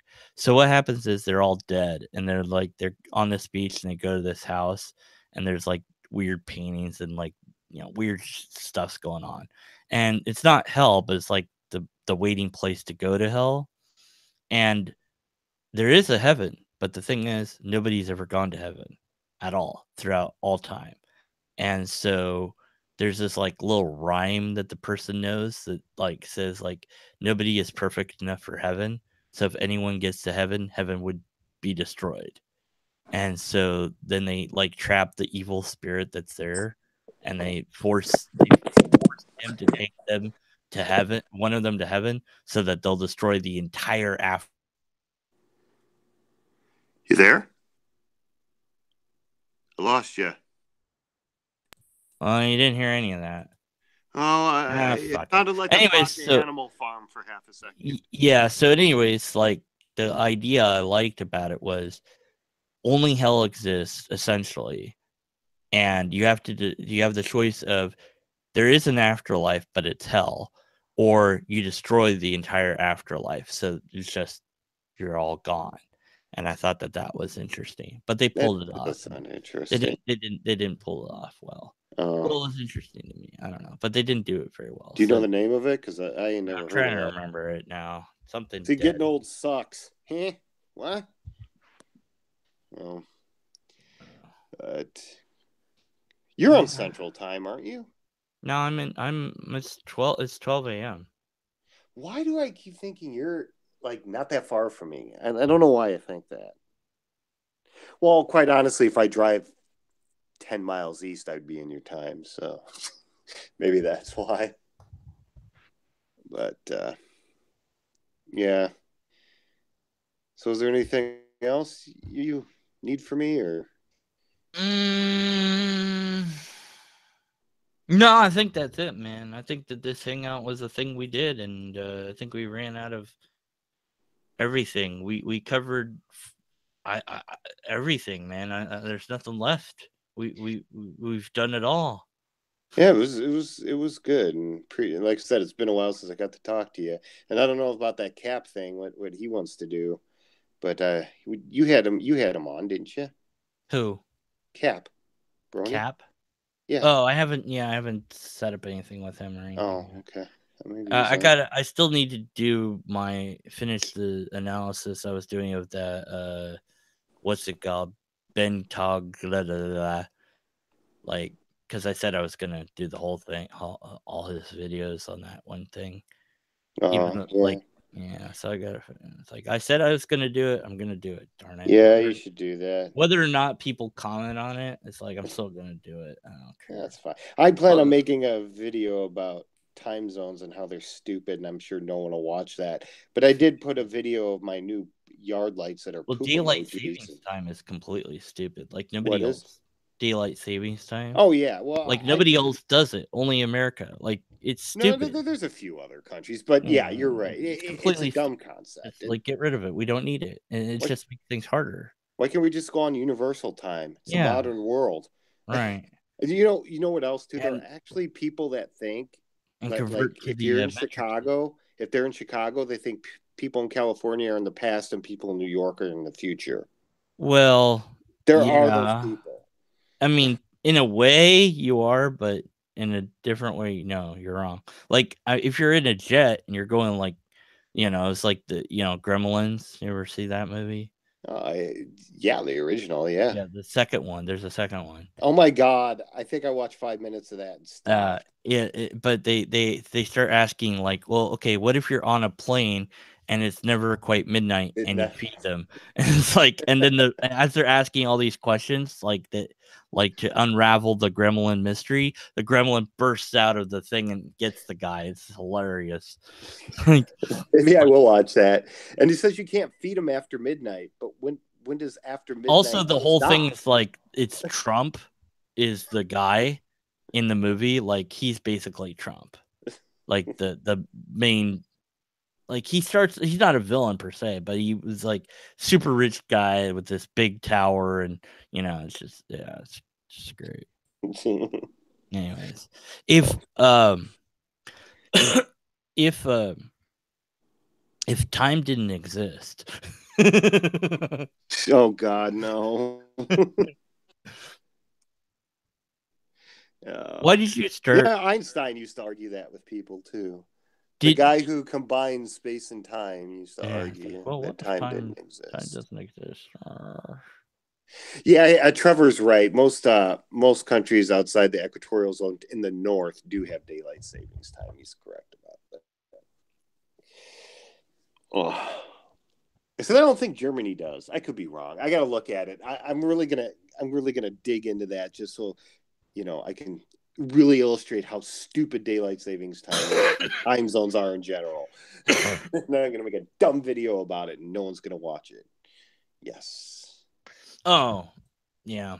Just like the electoral college needs to die, and then like, what else is stupid that we need to get rid of? The whole government, just everything. No, government's not the problem. It's the idiots running the government that are the problem. Well, that's always. I mean, put robots in charge? I guess I don't know. Piles of poo. I mean, that probably do better. What if it was a robot? Would that be any better? I don't know. Or a reptilian. Dun dun dun. Did you ever watch Sea Lab? Did you ever watch that show? What? No, that's not it. What is this stupid thing called? Hell movie. What? Chupacabras? What? There's a movie called Hell. Oh. There's a movie called Blood Baron. No, that's not it. No, okay. No. You never get why we have daylight savings time in the north of my country. It makes no sense with the sun. Hans, it doesn't make sense anywhere. Daylight savings time's a freaking joke. Like here, we're only on standard time for 4 months out of the freaking year. And now Florida has permanently gone to daylight savings time. It's stupid. It doesn't make any freaking sense. That's why we should all just go to universal time. We're all on the same time. There, deal with it. Oh yeah, metric system. Yeah, like we're the only ones that don't do that. So I don't know. We're all screwed up. This hangout's weird now. I should end it, but I kind of want to like. I just want to see like it crash and burn. I just want to see like how long before. I mean, we have 7 people watching. That's incredible. I know that's like why don't they 7 more than should be. I'm gonna complain that none of them commented on the video that I wanted them to comment on. See, look, look. Here's the thing. I'm gonna complain about this. Okay. Look, because I was doing the Oh, okay. I have to do that too. I did a why debate is not useless response because this one guy, Essence of Thought, made a video about debate being useless, or formal debate being useless. And so I take umbrage with that because I love debate. But he said my video is full of crap, so I'm like, okay, well, I'll redo it, I guess, and try again. We'll see what happens with that one. Anyways, what was I complaining about? I actually have no complaints. Oh, Bing Tong, Bad Logic series. So I've been analyzing this guy's arguments, if you can call them that, and he doesn't believe in evolution. And so, like, that's a problem. And he also believes in acupuncture and also believes in reflexology. And so, like, the part 6, I had, oh, God! I killed myself with that. Oh, my God. Is his middle name Avocado? No. David Wolf Avocado, or David Avocado Wolf. That dude's one of my triggers. Do you know who he is? I don't know who you're talking about. Oh, don't. Just never Google it. I don't know what or who you're talking about. Anyway, so like part 7, right? Yeah. So part 7 of that series had 129 views, 16 comments. Okay. And then part 8 only has 82 views and like 10 comments. And that one took me way longer than all the other parts. And the reason it took me so long was because of the intro of it. And like the intro, like it took me like 2 hours to get it to do, because the first time I thought I'd found a website that did it automatically, and that website died and didn't work, and so I had to redo it again. Then I had to redo it again from scratch, and it was just this whole process, and nobody like I want people to comment on the video because I spent all this time on it, but like nobody did. Like few people did, but not enough to make me happy. So, anyways, I'm gonna do part 9 of the series, and then I'm gonna complain about the part 8 nobody commented on it. Yes, just make sure you complain in part 9 about part 8. Like, hey, remember part 8 when I did that awesome opening? No, too bad. Anyways, part 9, and it's just do part 9, whatever the hell that is. And, it happens. Yeah, I keep making math videos, even though no one watches them. Whatever. But I do have the poop emoji light video, and that's pretty epic. So, oh, okay. Do you know the difference between formal logic and informal logic off the top of your head, or is that only me? No, there is a difference, and I am aware of it, but I don't want to talk about it now. I'm getting tired. You don't know off the top of your head. No, I do. And that's where I got confused. When we started talking about that's where my confusion lied. So there's the thing. There's the thing. Look, because see the opening of this, the Hitler rant thing that's a meme? Yeah. Yeah. So I did that, but I made it do like based on the whole series of what this guy believes. And it's hilarious. I thought it was hilarious. But whatever. I guess not enough people thought it was interesting because I hate YouTube. I need to catch up. YouTube sucks. Screw you, YouTube. I need to catch up on you. I've been chasing subscribers, and I'm so close to 1,000, and I really do need to catch up on you. And I probably will tomorrow. Listen to you. I started the atheist master list, and then like I found out there's like already 2 atheist master lists. So I was just like, whatever. Okay, I guess I'll just add those to it. But it grew from like I had 12, and now it's got like I don't know 80 or something crazy. Oh, like, hey. Oh my god. More and more. I do have one question though about informal logic. Is it the same thing as inducive logic or inductive? Sorry, inductive. No, no. It's not. Okay. It's just looking at like we're using natural language, and so when somebody gives an argument but they don't have a syllogism per se, that's basically its informal logic's task is to try to figure out what the premises would have been had they had them, and then analyze their argument for the logical fallacies. And you can also put in critical analysis, which is looking kind of like between the lines, so to speak, like trying to figure out what the person means by this or that word. And that part I don't do as much when I analyze something. I just go with whatever they said. I don't try to like figure out what they mean. I just go like, well, this is what you said. Like, yeah. Okay. But anyways, so yeah, it's basically just it's the formal logic deals with all the syllogisms, and informal logic deals with anybody just giving an argument, even if they don't know that they're giving an argument. Okay, so the formal, as I well understood, I just thought inductive and informal were the inductive same. is inductive is a whole different thing. Like okay, fair enough. And then there's logic gates, and then there's logic gates, and then there's my pinky finger. Yeah. But I am getting tired. I do have to go to my stupid job in the morning. Here's the master list. It's now in the thing, and so, and then there's 2 other ones. There's the creation wiki list, and then the Holy Kool-Aid. But you can't edit the Holy Kool-Aid one, and I don't know how to edit the wiki. But this one I do know how to edit. So if anyone wants to get a hold of Tom, he might let you know. Oh, it's the creation wiki. Well, I figured the Holy Kool-Aid one. Oh, okay. Well, I don't know him. Oh, I could message him on Facebook. Yeah, like so I figured, well, this might have some overlap with those other 2 lists, but at least, I mean, whatever. I mean, even if it does, it's probably still useful to some extent. I don't know. Well, I mean, it's your own list. Sometimes it's cool. It's like yeah, it's neat. that kind of list. I like people it. It's like might want. it's all pretty and it makes me happy. And it's like I did it. Excellent. I did something useful. Good night, everybody. Lobsters exist. That's what we can all agree on. In the end But of only it, if they're upside down in vacuum cleaners, right? yeah, Or is that and cats? blenders and I don't know. Yeah. What happens if you I put a think cat? it's bedtime. Put Wait, a what? quantum cat in a box, and you don't know if it's alive or dead. And what happens if you put the box inside of a box?